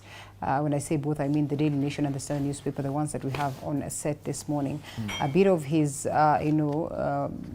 reign and a bit of his plans to leave a legacy, the key matters that have been highlighted. The same has found itself on a couple of other papers in the country this morning, and therefore is a man that does not exit without us saying something about, in terms of his legacy, in terms of his reign, in terms of his final moments in office. Do you suppose he proceeds head high, or, well, pretty much of what many have said, that he has just washed his, or what would have been his legacy, by what we have seen, him involving himself in the talks of politics, endorsing Right Honorable Raila Odinga, and in his very own home. If then the verdict of the Supreme Court is anything to go by, he has not delivered, and therefore perhaps they're telling him, you know what, like many Kenyans used to tell him, Maliza tu uende. You know, first and foremost, him and the president-elect are sons, political sons of the Daniel Moi. Yeah.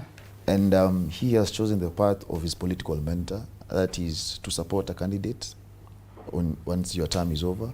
And it has ended up exactly how it ended up for him in 2002. Yeah.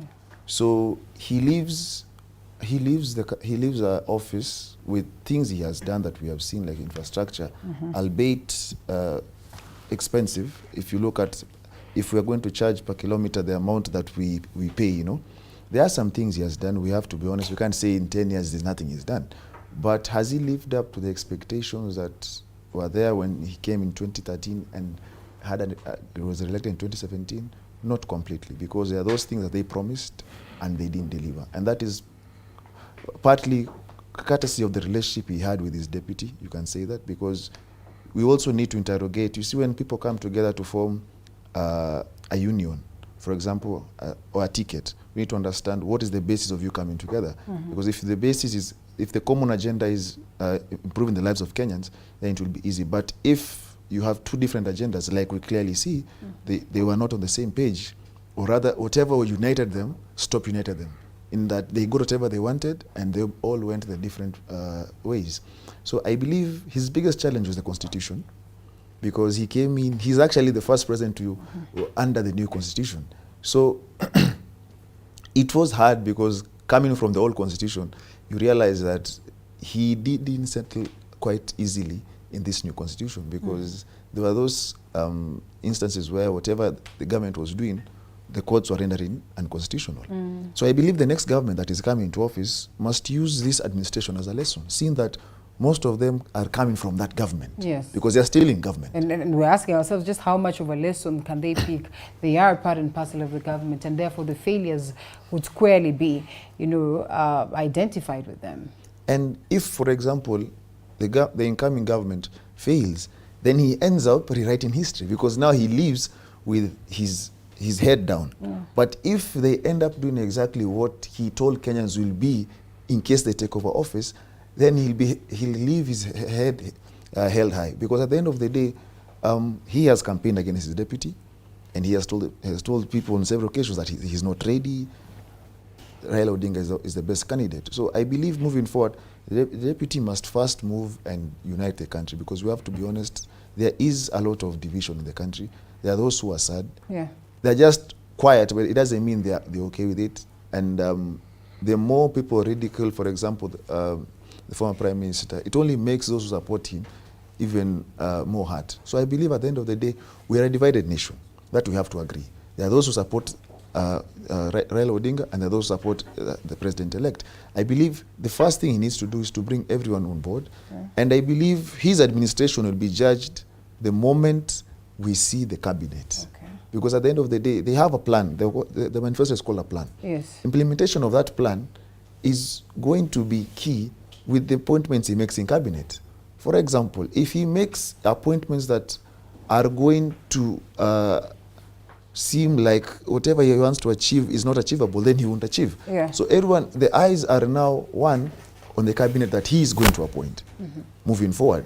And as we heard yesterday, I think that there are those who already know they're in cabinet, because yesterday in his remarks he said there are those who we've tasked with the duties to go out there and start the policies and framework. Yeah. So I believe that is what we're waiting to see. And also, we talked about how Parliament is now captured, courtesy of the two speakers coming from one coalition. Okay. I just believe that their coalition is called Kenya Kwanza, in that whatever they do will put the Kenyan interest first.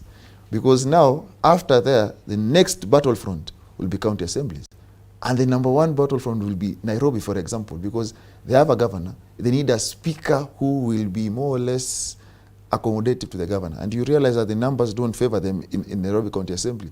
So that is the next battlefront. And then the Council of Governors. What I hope and pray is that we talked here about, somebody have talked here about opposition, where that they will not be in opposition. What people fail to understand is that if you're a member of parliament, whether in government or not in government, you have an oversight role. Right. You cannot say, I am in government and keep mum when the government is oppressing people. Yeah. That is a lesson people need to understand. The purge that happened in the National Assembly and in the Senate, where the likes of Murkomen and Anadwale faced the purge, I will tell you for free that if people haven't learned, the same purge will happen, because you see in every administration there are casualties. Well, interesting. And now that we have gotten to the level of parliament, briefly about this. And yes, we saw what happened that is last week and coming into the weekend.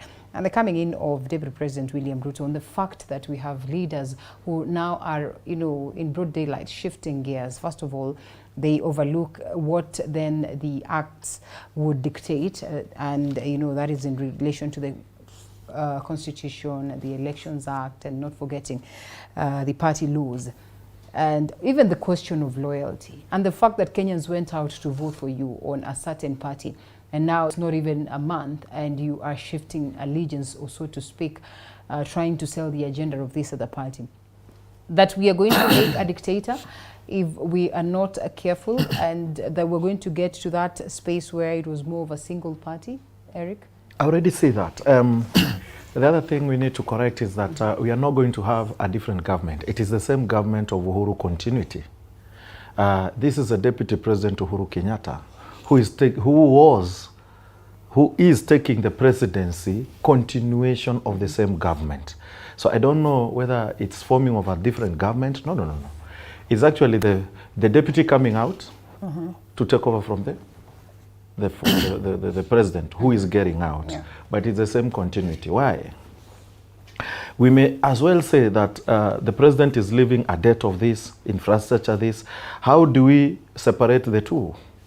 This is a deputy president of the same government that we are saying the president is leaving us a debt of of trillions of money, around assumption of 6.8 trillion of money that was asked, we requested from other countries. When we made noise about this money, we were told, sisi tunachukia maendeleo. When we made noise about runaway corruption, tuliambiwa baba ni mzee sana, anachukia wasichana. That wasichana by that time was Waiguru, if you remember. Yeah. So the same Waiguru and the same Ruto are in the same place. So what is the difference? So if the continuity also, you cannot say there is a failed side and you leave Ruto out of this. If when Kamorere and Aror went down, you can't say it was Uhuru and not Ruto. Right. When the plantation of maize in Coast didn't work, we can't say it was not Ruto. He's part of the mess we have right now, and is part of everything that went well with this. So he's carrying the baggage. If Raila was to come in, he wouldn't have carried the baggage. He's carrying the same baggage to the next government. Going to the issues that my brothers have talked about, the media. It's wrong to show that one media is better than the other and want everyone to buy rights from a certain media. Is that what he says, or it's just trying to regain or to bring back the glory that was there's no glory on a national broadcaster? And I mean, we understand where it is today, and therefore it would be necessary and incumbent upon the current government. So if that is the case, then bring down Safaricom and bring up Telcom. Certainly not that. It is, because Telcom is the government property. Safaricom is a private institution that came up and brought better things, and people followed them. Then bring down Safaricom, bring up Telcom, bring down all the banking systems, bring up National Bank and KCB. Bring down all the oil factories and companies, bring up National Oil. I mean, if you want to think that way, we are wrong. Even in America, we have companies that are doing better than the government companies. Even in Kenya here, you can start a company that will do better than even the government company. Why did the national broadcaster, I don't want to call the name, went down? Because they could not change with the times. It's not that it went down because of whole politics. Let's be honest. The other media houses came up and showcased better things that people followed. There are people who went to look and watch their own, what do you call this, tribal stations. Yeah. Tribal station, I'm not saying tribalism, tribal stations. So if I'm Luo, I'll want to hear Ramogi, I will follow Ramogi.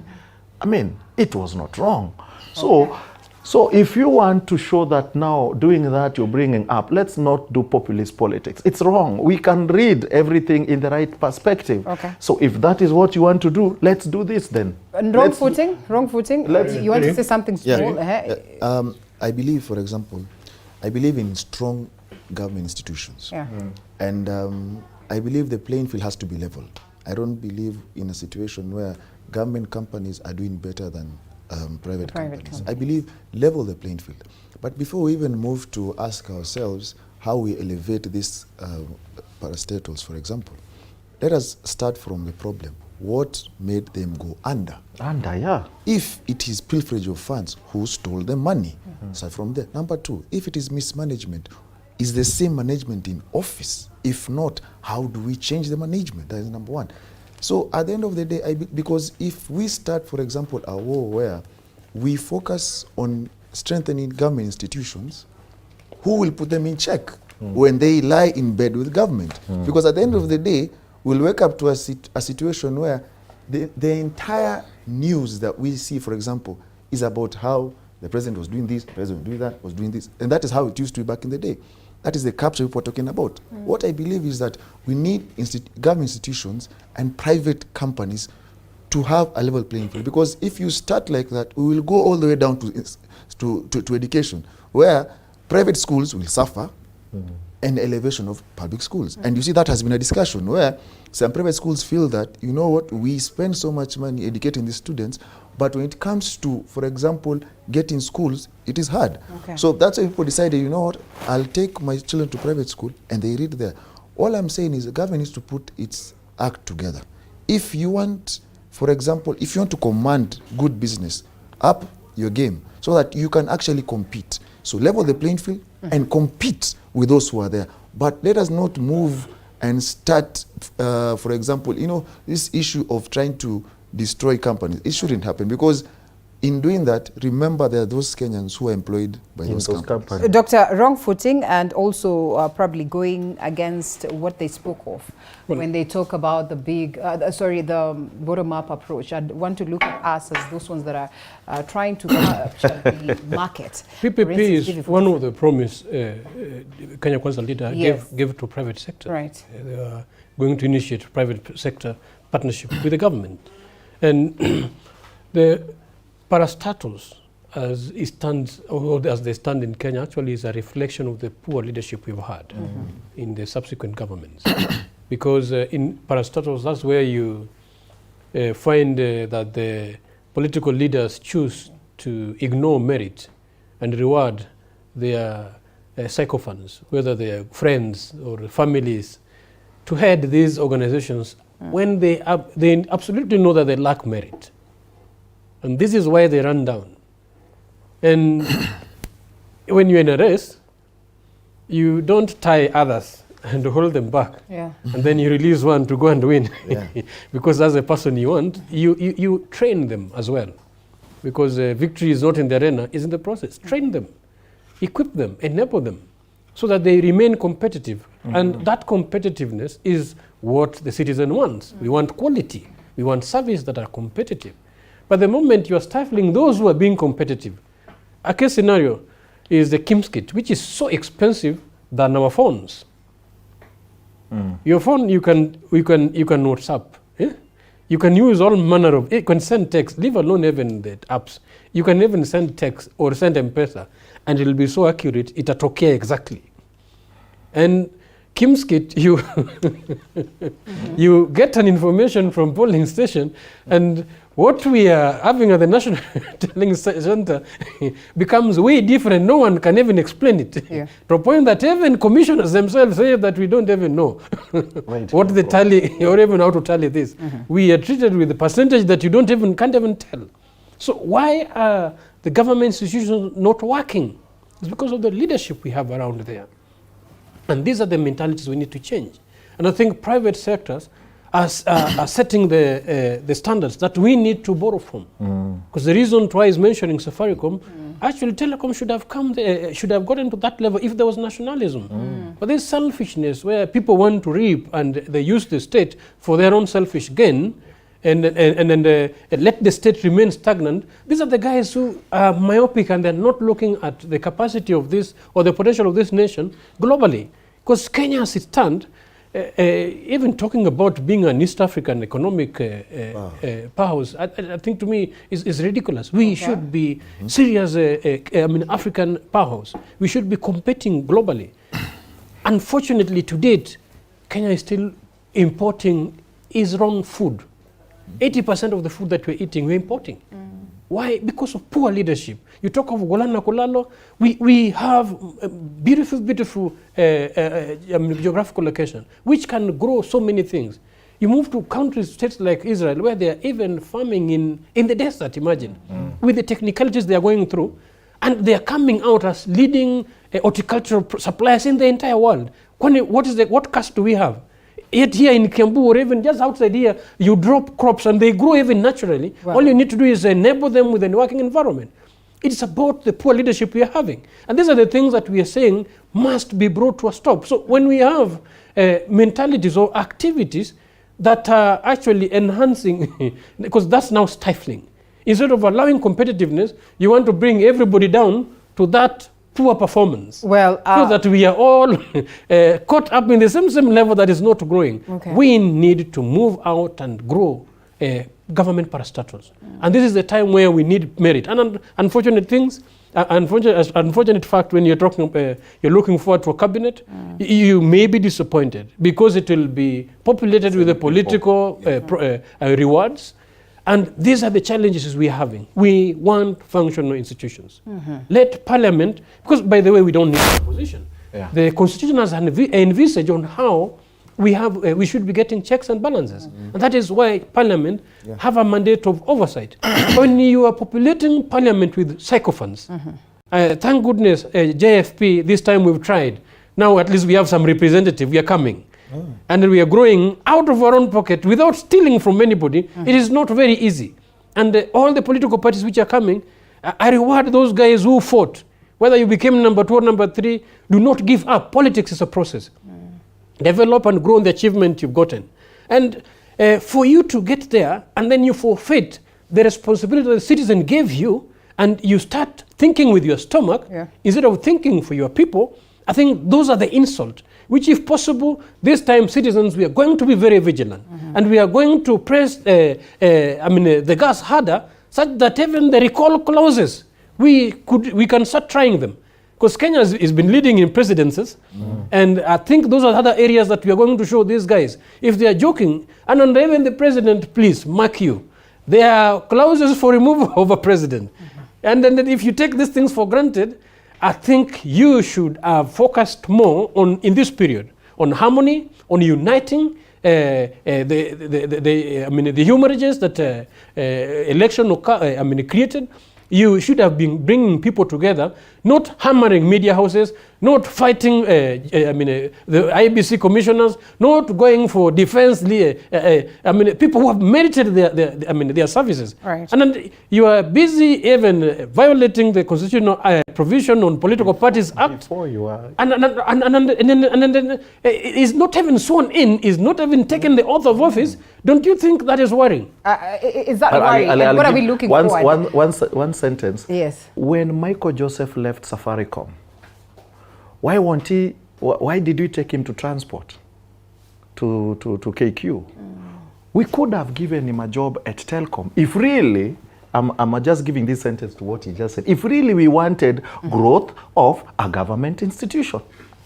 So if you want to finish media houses, I'm telling someone who is doing this that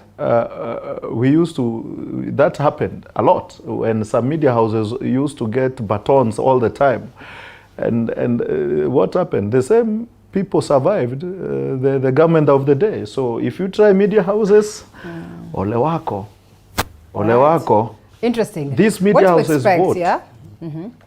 This media houses vote. Okay, that's an interesting way to end that conversation. But we do not end it in totality. We're looking forward to tomorrow. All systems go. And the president, that is President Uhuru Kenyatta, who's now exiting the stage, is set to give us a decent a decent transition, as he has committed and as stipulated in the Constitution. But a couple of things that Kenyans will be looking forward to. Those ones that are supposed to fill this stadium, around 50,000 and above capacity.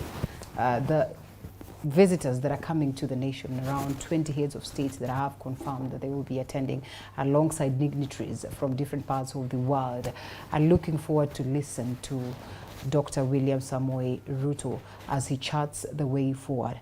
I know he will not again come to articulate his manifesto, but we have this. Equally, we have so much that we're looking forward to. What do you expect from, at least even if it's a minute or two, of a speech to the people?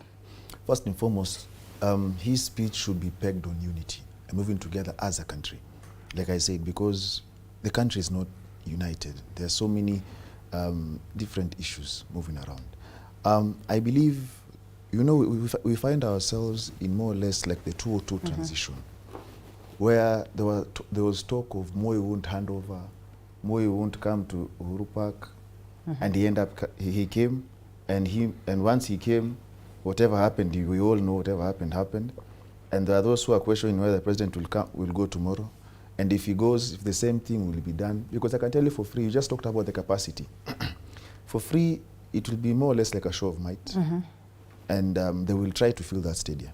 That is there. They will pull support. What do you mean? Because you have to make a statement. It is your big day. A statement has to be made because there are foreign dignitaries. So they have to see that indeed you have the support of your country. So supporters will be pulled from everywhere in this country, and I can tell you for sure the mobilization is on as we speak. So at the end of the day, the stadia they will try to feel it. Kasarani isn't easy, but they will try to feel it. And for me, like I just said, we just hope for a president that will bring together the people, because his oath of office is more or less the president of the Republic of Kenya, not for those who voted for him, you know. So at the end of the day, and we hope the president, the outgoing president, because I think the last time we'll see him before tomorrow is today evening at Uhuru Park, as I think he commissions the Uhuru Park and Central Park. I believe from there, he should come, but he'll know best whether to come or not, because I'm sure he'll get intelligence of whatever is going to be planned, if at all the stories of singing or chanting the song Moi was chanted to. But I believe, seeing that there will be foreign heads of state, him coming will be okay. It's just hand over and you move on, because at the end of the day, people have made a decision, and you let them with their decision, and you move and he moves, because at the end of the day, his time is over. But what I can tell those who are coming into office, 10 years or 5 years is a short time. Today we are talking about the end of President Kenyatta's tenure. In 2013, we were talking about the beginning. We were asking ourselves, how will his flag look like? You know, now we are talking about the deputy president's flag. And we're asking. And we're asking ourselves. Yeah. So at the end of the day, but if I may steal some thunder from him, I think he'll go for the land forces, the land forces. If you look at how Kasarani is set up, the color and everything, it's more or less like he won't use the Navy or the Air Force. He'll more or less, I think he'll be more like... Does it have anything to do with him or then the transition team that is there? But equally, he has a transition team from his side, and therefore I'm sure they must have as well highlighted or indicated on what would be their preference. We take a short break and then we come back, expound briefly on that, and perhaps look at the Right Honorable Raila Odinga and whether then we expect him to metamorphosize to something else, or perhaps it's time that he says goodbye politics. Eric has told us they're not going to go to the streets anymore. Why not look into me? And to you as well after the short break.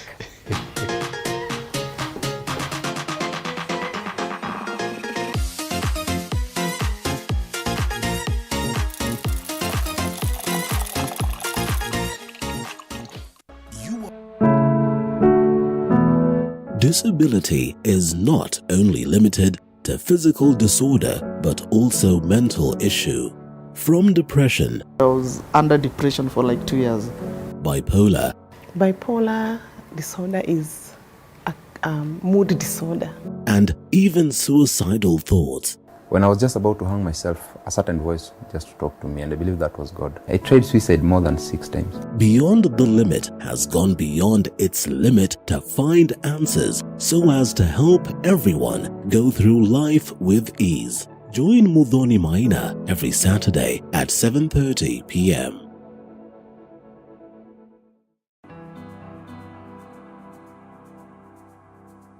Starting this September at 8:30 p.m. on Tuesday, The Realtor brings it all to perspective.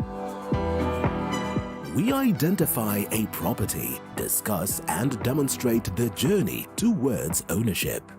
Professionals who have integrity, and from their catalog you can easily read that these are professionals who are able to deliver. Everywhere you go, you have to up your games. You have to go with the trends. Not forgetting the margins as well as the risks that come along. The runaway prices of the land. We are saying that it's something that we can never go without mentioning. Any developer will not go without mentioning price of land. Don't miss out.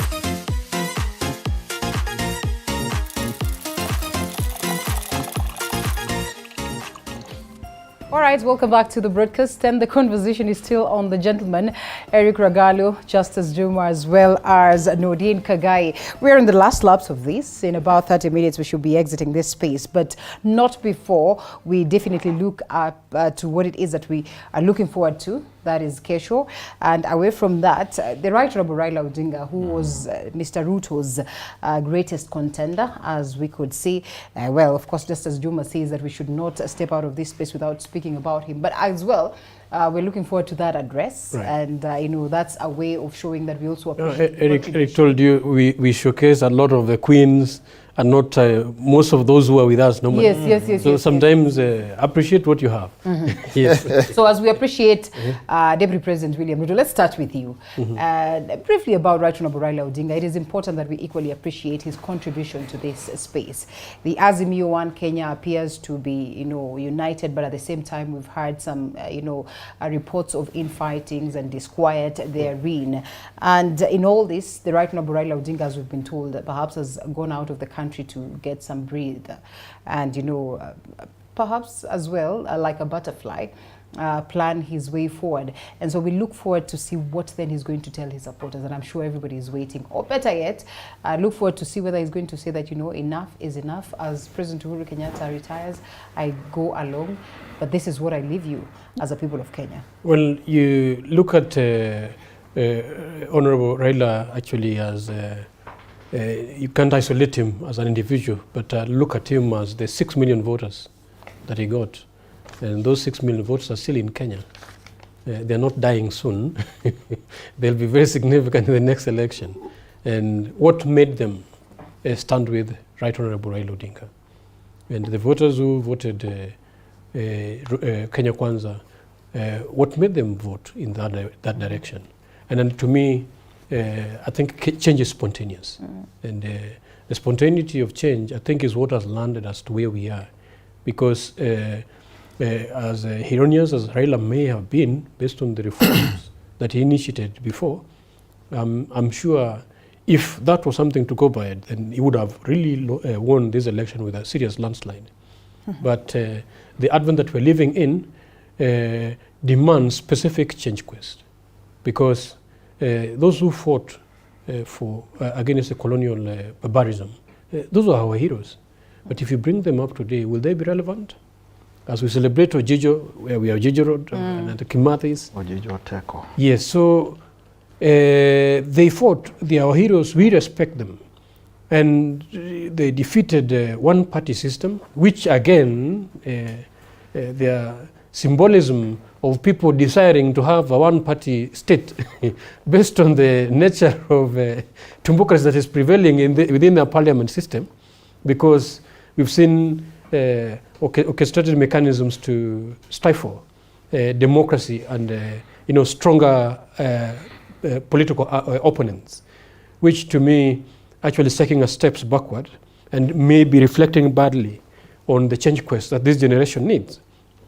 And the spontaneity of change that we need is what is trying to render some of these heroes irrelevant.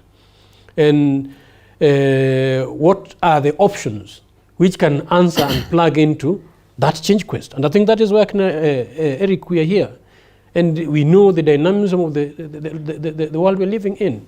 We're living in a world where probably an individual armed with all the degrees and doctorates may not be relevant to a space of artificial intelligence, or where robots are even doing those jobs with no degrees and with no doctorates. So how ought we to be thinking? How should we be raising our children? We can't be archaic as these other guys thought. So those dynamism require also minds and brains who can resonate within that frequency. So technically, actually, it's a reflexive action. Some people are rendering themselves irrelevant because of their school of thought. So this generation require, and I think that is what DP team rode on, and they were able to sway in various school of thinking, and then it has reflected in the number. But also we are concerned that actually that's really not the true premise of where they're coming from. They're just taking advantage by borrowing from Eric and others, and putting it together for purposes of PR. But when it comes to reality, when the rubber hit the road, they are taking us back to one-party system. When the rubber hit the road, they start emanating insecurities of tyrants or dictators, where you stifle all the other competing opponents, and even if to an extent that you're even stifling private sectors who you feel are really not in line or did not support you or did not resonate with the ideology. I think that, to me, that is far-fetched. And our generation, Eric, I think it is a clarion call that we get ready. By the way, this other generation has been eating into our time. Even as we don't have a lot of time. It's just about a matter of 5 or 10 years. And then the next generation, they're coming so viciously, they're not waiting. And they'll come and they'll also want to take this space. So that they're also counted in the face of humanity. And I think to us, that should be the clarion call, and that's the responsibility that everybody should have, so that within your time, within your He's going to look for very competent. What did you contribute? Yeah. What was your role? Because everybody has their own greatness, everybody have their own significance. I'm sure Wakili here may be better than the senior councils we are having. He just need an opportunity. And some of these opportunities actually, fellow Kenyans and fellow citizens, especially my generation, they're not given to you. Yeah. Justice and Freedom Party is a party that is created by young people like us. It's over a decade. I tell you, we've suffered managing a party to be incompetent with parties who are receiving political party fund to a tune of over 1.3 trillion annually from public coffers. And they are mounting the campaigns they're mounting. And yet here we are, from our pocket, the money which should be feeding our children and, and paying our expenses, we are using it to bring out a dream that we believe in. I think if somebody was sincere, you will congratulate those political parties who are emerging, who have struggled and brought themselves. I think over 6-7 political parties have some elected members. I would reward them. Those guys have competed very effectively. In other jurisdictions, actually, it should be the other way around. They normally have affirmative action for emerging political parties so that they are brought to par to function economically in equal platform with already established political parties. Right. But in our case, it is the opposite. You struggle, you fight, and when now we are having hustlers, of course, some hustlers are people who have worked in various regimes, and actually they were actually beneficiaries to those political party fund. And lo and behold, they are occupying the spaces they're occupying, but that does not stop us from fighting for our space. And this is why we are not tiring. Even today and this morning, we are coming out and reminding anybody who is forgetting, lest they forget that the future is bright and it requires dynamic and competitive thinking. And I think that thinking or that thought belongs to this generation. We must occupy our space. All right. Yes. Eric Ragalo, you know, you are a staunch supporter of the Right Honorable Raila Odinga. Yeah. I have gotten to a space where I've asked myself, just what is this that this man would have wished to give to the people of Kenya as president? You know, those moments where you get into that space where you ask yourself, perhaps you could have given him a day or two just to see what is this one thing that he desires for the Kenyans to have under his reign. A president that we never had? I would say a president that we will come to have. What are you telling us? That in 2020, Why, 2030? They said it's 2027. I'm like asking myself, that question shows me that at what age does a man stop siring babies? Even his own dad at 83 was member of parliament. Yes, at what age do you stop siring babies? You tell us, you are a doctor. That's what I'm saying. At what age is he supposed to retire? Okay. Retiring is in the mindset. It's you who feel I need to go away right now. It's not that you must go away because people are saying. So if Raila will be there at 99 years, so let it be. If he will still be there at 110 years, why not? It is Kenyans to decide, this man cannot rule us. And fail him the 3rd, the 4th, the 10th, the 11th time, it's upon them. The other thing I want to say is, like my brother is saying here, Daktari, it's also our time to get an opportunity to lead. But an opportunity to lead is not as in Raila has to go so that I get the space. Raila can be there and I also start running for presidency. If he beats me, fine. If I beat him, fine. There's this mentality that, oh, this wazee should leave. When they leave is when you'll get married. Or do you get married as they are also having their own family? Are you getting what I'm trying to say? And that's why I'm bringing the family issue. So if Raila is there that has not blocked my brother from running for MCA, MP, governor, or something. So what I'm trying to say is, Raila didn't just become a presidential candidate. He was a lowly detainee, a guy whose propaganda of this country decided to kill. They killed him thoroughly, that even the propaganda that were made 20, 30 years ago still are manifested on him till today. The same people who made such propaganda are the same people who came back the other day saying, tulikuwa tunadanganya, huyu jamaa kuwa hivyo. But what they did was already so thorough that it cannot just run away. So Raila will be there. And I'm telling Kenyans, Raila will come back. Okay. We are going to have a Raila who will be the Raila we always knew. Okay. Okay? And we have a Raila who will run for 2027 elections. Aye. And what I'm trying to say is, the thought people have and I saw in the Gazette written, Ruto retires Raila. I mean, Raila could retire Ruto, not Ruto retiring Raila. Well, this is interesting. Yes. You know, So when we speak about 2027, we know that Ruto is not going to say that, okay, well... And he's going to fail in 2027. Is he? If he started this way, fighting newspapers. No, didn't. I'm saying newspapers as in media. Yes. He's not going to make it. I said media vote. You didn't understand this? You can't fight a propaganda machine called media. There are only two things you cannot fight: media and religion. Religions vote. And Ruto won because of religion. He showcased holier than thou. And he's the man that has been brought by God and blessed. That's what I'm saying. We are not going to form an opposition that is going to fight someone who has been brought by God. And even judiciary said anything they wrote was inspired by God. So it's already saying that even the person they said is supposed to be the president is still by God. So why do you fight God? I mean, Jeremiah was brought by God. He was clean. All the way the prophets were brought by God. They did what God wanted.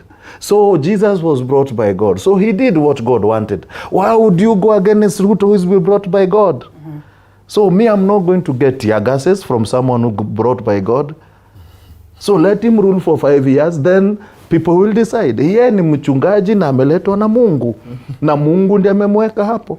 Na hata kuhani wakuu, the judges, ndio naitwa kuhani wakuu, walisema kweli huyu ni wa Mungu. So tupinge aje mtu wa Mungu?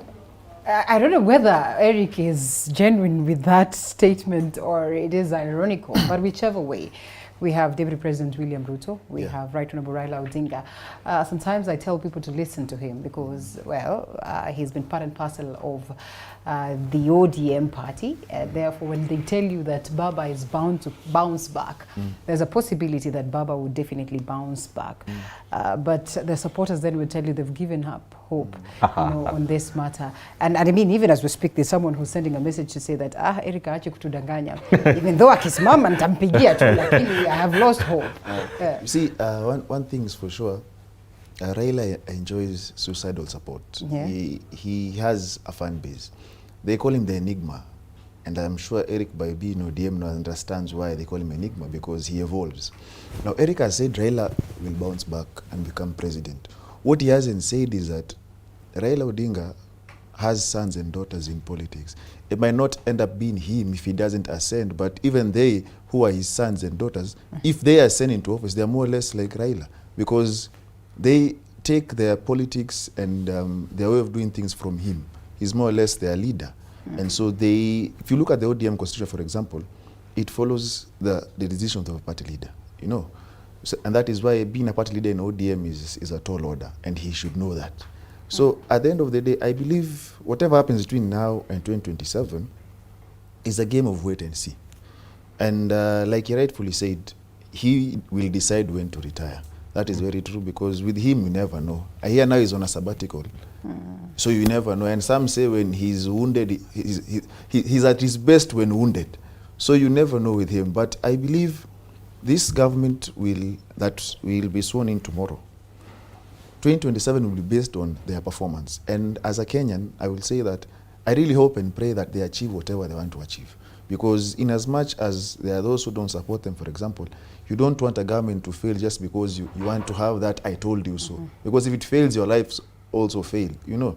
So I believe the plan, they call it a plan. The plan they have, I hope it works out. Yeah. But 5 years is an interesting time because you have so many interests to look at. Because as we rightfully said, there are those who want to reap the benefits of being loyal to him, and they might come with baggage, or they might end up not helping you achieve a goal that you have, and that will end up being more or less like the outgoing president. Because if you look at the outgoing president, for example, he casts a figure of a man backstabbed by those who are close to him. Now saying that, oh, there's those who are claiming he was part of the problem that made sure the economy died. There are those who've moved to Karen. So I'd be very worried of the president-elect and seeing those who are so close to the outgoing president now coming to malign his name and tarnish him just because they want to be closer to me. And that talks about our politics. You know, we fail to say that those who are actually running to the deputy president are actually doing so because of interests. Because today you sing Azimio, you sleep Azimio, then you wake up in the morning in Kenya Kwanza. What does that say about you as a person? And I heard Oparanya say we have cheap politicians. So if at all it is true that we have cheap politicians, then we are in for a road show. Because at the end of the day, if you imagine you're a member of parliament, elected under, let's take ODM, and then you wake up tomorrow and you subscribe to Kenya Kwanza, what does that say about you? I believe in as much as I saw a tweet by Kaluma. He said whatever is good for the country, whether pushed by the government or not, he will support it. But anything that is not, then he won't support it. And that is how it's supposed to be. This notion of let us be in government so as to benefit. There's nothing like that. A government is meant to serve everyone, irrespective of your political affiliation or voting. Because that is your democratic right. You can decide to vote for candidate X or Y. If any ascends to office, they should serve you at the same way they are going to serve those who voted for them. So there's this notion that we have to be in government. For crying out loud, we have devolution.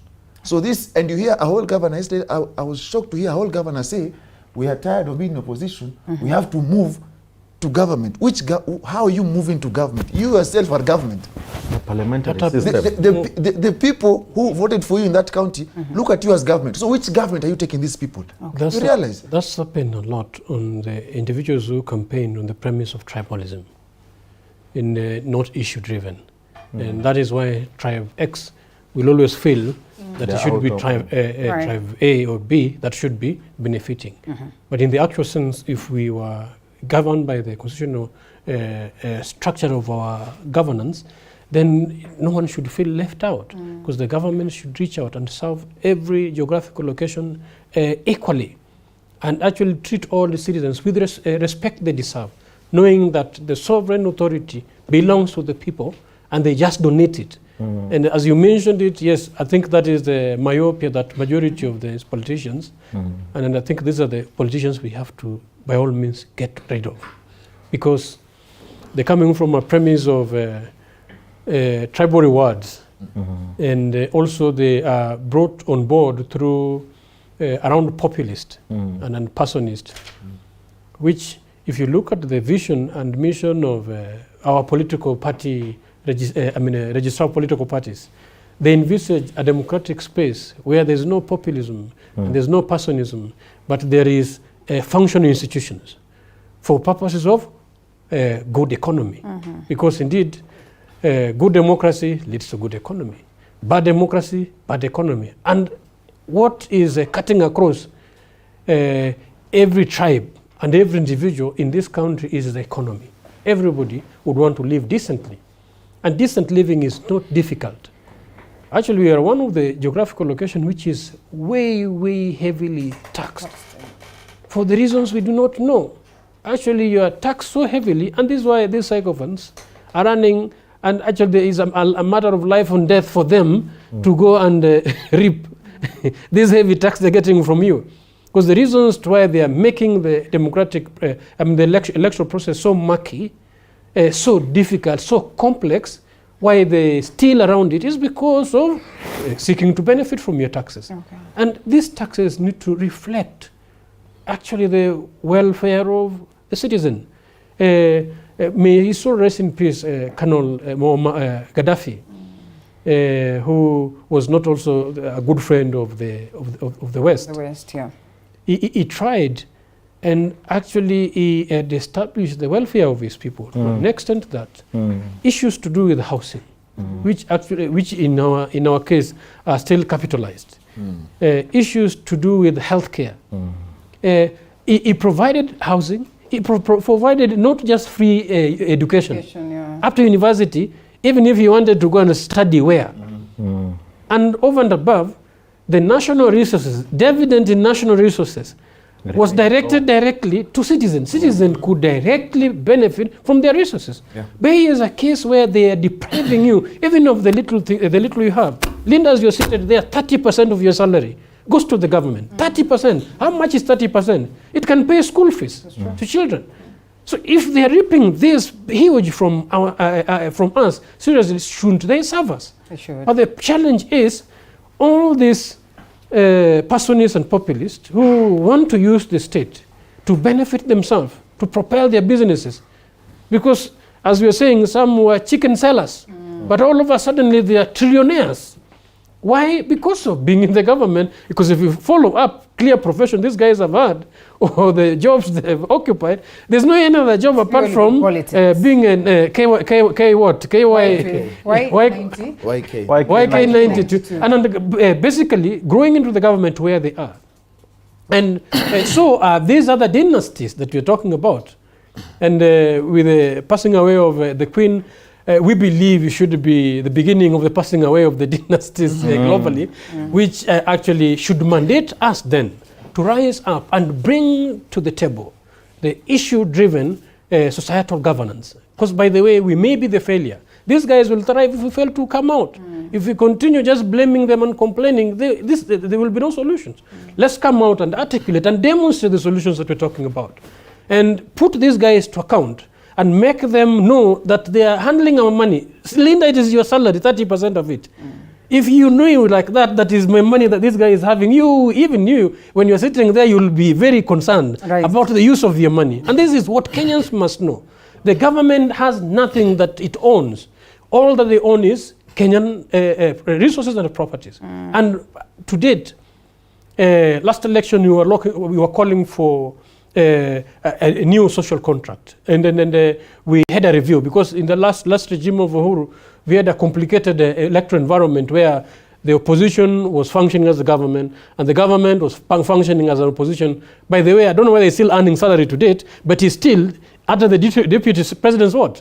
Is under the state housing, and he's still using it. We complained regarding the use of national resources or public resources in the electoral process, which are electoral offense. No one has addressed all these things. These are the things we expected to hear, even in the Supreme Court, because election is a process. It's not an event. And judges who sit in this geographical location, who even vote, I wonder where they've been, or they're too busy in their offices, such that they are detached from the realities of the day. They should know that even High Court said that the nomination of the presidents through Ruben Kigame case was unconstitutional. Wow. And they failed to give directives. And all these processes we are going, and some of us, actually, for once, Linda, I've been a voter, my voting ID is the same. EACC can come and remove one digit from my ID and gazette it as Juma is registered with an illegal voter identity card. And then my identity card is there. I've even attached a copy they have. So when people are using an orthodox mechanism and abusing their offices and the constitution to propel specific individual to the office, I think these are not things that we should take lightly. We are in this nation, we should also answer. But when it comes to our offices, we start using utterances, using words that are abusive to the entire process. You are setting themselves in a pedestal that we even don't understand. We can't define what mandate gave somebody authority to use certain words within our jurisprudence. Justus Juma, that then tells us that the struggle is still on. Democracy really is a quest that we continue to, engage in as we all look forward to get this change. We only have 2 minutes to go. 30 seconds, your parting shots. My parting shot. My question to Kenyans, do we still really need to be under the Commonwealth? Why are we under the Commonwealth? And the head of Commonwealth, do we change the head of Commonwealth? The Queen was de facto head of Commonwealth. So now the King will be the de facto head of Commonwealth. And what are the function of Commonwealth? Is it part of continuing your colonialism of what you do? You can't leave Commonwealth meeting until you hear the Queen's address. That is, and you cannot question the address. That is a question. We really need to question this. We were taught in geography the function of Commonwealth. When I grow up where I am today, I question the function that I was given, of what help have I seen them with. The last parting shot. Kenya is one. Democracy is always challenged. It depends when and how. So as Kenya is one, we continue. But are we still going to vote the same way in 2027? Do we want an electoral commission that doesn't even know how a PDF is changed? Kenyans, it's either you elect and your vote count, or you don't elect, you wait for the computer to give you the president. Wow. That's my parting shot. All right. Well, I believe that, as it has been said in the political sphere for the past, I think 1 year and something, the day has come and we have to prepare for a new president. Na tutazoea hiyo sauti. Yeah. So at the end of the day, what remains is that Kenya as a whole remains as a country. The people hold those elected to office to account, be it an MC, an MP, a senator, a governor, or a president. We need institutions to be firm. We need them to be independent and funded. Because at the end of the day, independence comes from money. So if you're funded and if you control your own funds, independence will actually automatically come in. But independence does not mean you go rogue in your duties. So at the end of the day, I pray for a Kenya that is united, a Kenya that moves ahead. We now have a government in waiting. The government must realize that it is coming to serve everyone, irrespective of regions. Because at the end of the day, there is no social contract that a particular tribe must be out in the cold, that a particular tribe must be the one to receive rubber bullets, water cannons, or tear gas. Because at the end of the day, that notion needs to go away. Because if you look at what is transpiring, the hemorrhage in Azimio and those moving, it is more or less trying to indicate a scenario where the opposition is catered for a certain community. And that in itself is what breeds an instance of the people versus the state. Because they feel left out, they feel they're not part of the country, and that is why we had the ill talk of secession in 2017. Let us forge together as a country and everyone elected to work for the people of Kenya, minding that they are using taxes of the people. Thank you. 30 seconds strictly. Well, the sovereignty of the people still prevail. About 15 million voters who heeded to our boycott call, plus about 6 million voters who voted against Kenya Kwanza, are still holding the sovereignty. And the sovereignty of the 7 million is also very respected because they're the majority. And we've not seceded our sovereignty. It can be directed elsewhere or even exercised directly if the sovereignty of the 7 million does not respect the sovereignty of this other majority. And I think that is a consideration that the Kenya Kwanza leader needs to put in place. We are ready to serve without limitation or without bias. Of course, the only danger is that we are not sycophants. We don't come begging for jobs, using institutions like IBC commissioners to please somebody to get a job. I think that's uncalled for. And even the Ruto should be careful of the individuals who have gone with vengeance, attacking sovereign individuals. Actually, if anything, if they wanted to attack anybody in IEBC, they should have attacked the chairperson, according to the Supreme Court. Right. But they have gone attacking the 4 commissioners, and they are attacking the KDF officers, and then they are here now attacking the media houses. And then these individuals should be told that we are waiting to see them implement their manifesto. If they fail to, we are here. And by the way, we are actively also implementing ours. Okay. So if ours outshine yours, your days will be so numbered, and we are hoping that they finish their 5 years. That's our prayer. But if they cannot rise to the occasion, then definitely Kenyans will see. Okay, well, interesting. Thank you so much, Justus Juma, the party leader of Justice and Freedom Party. Thank you so much. We're looking forward to the address this day. And of course, as well, Advocate Noordean Khagai, Asante Sana. And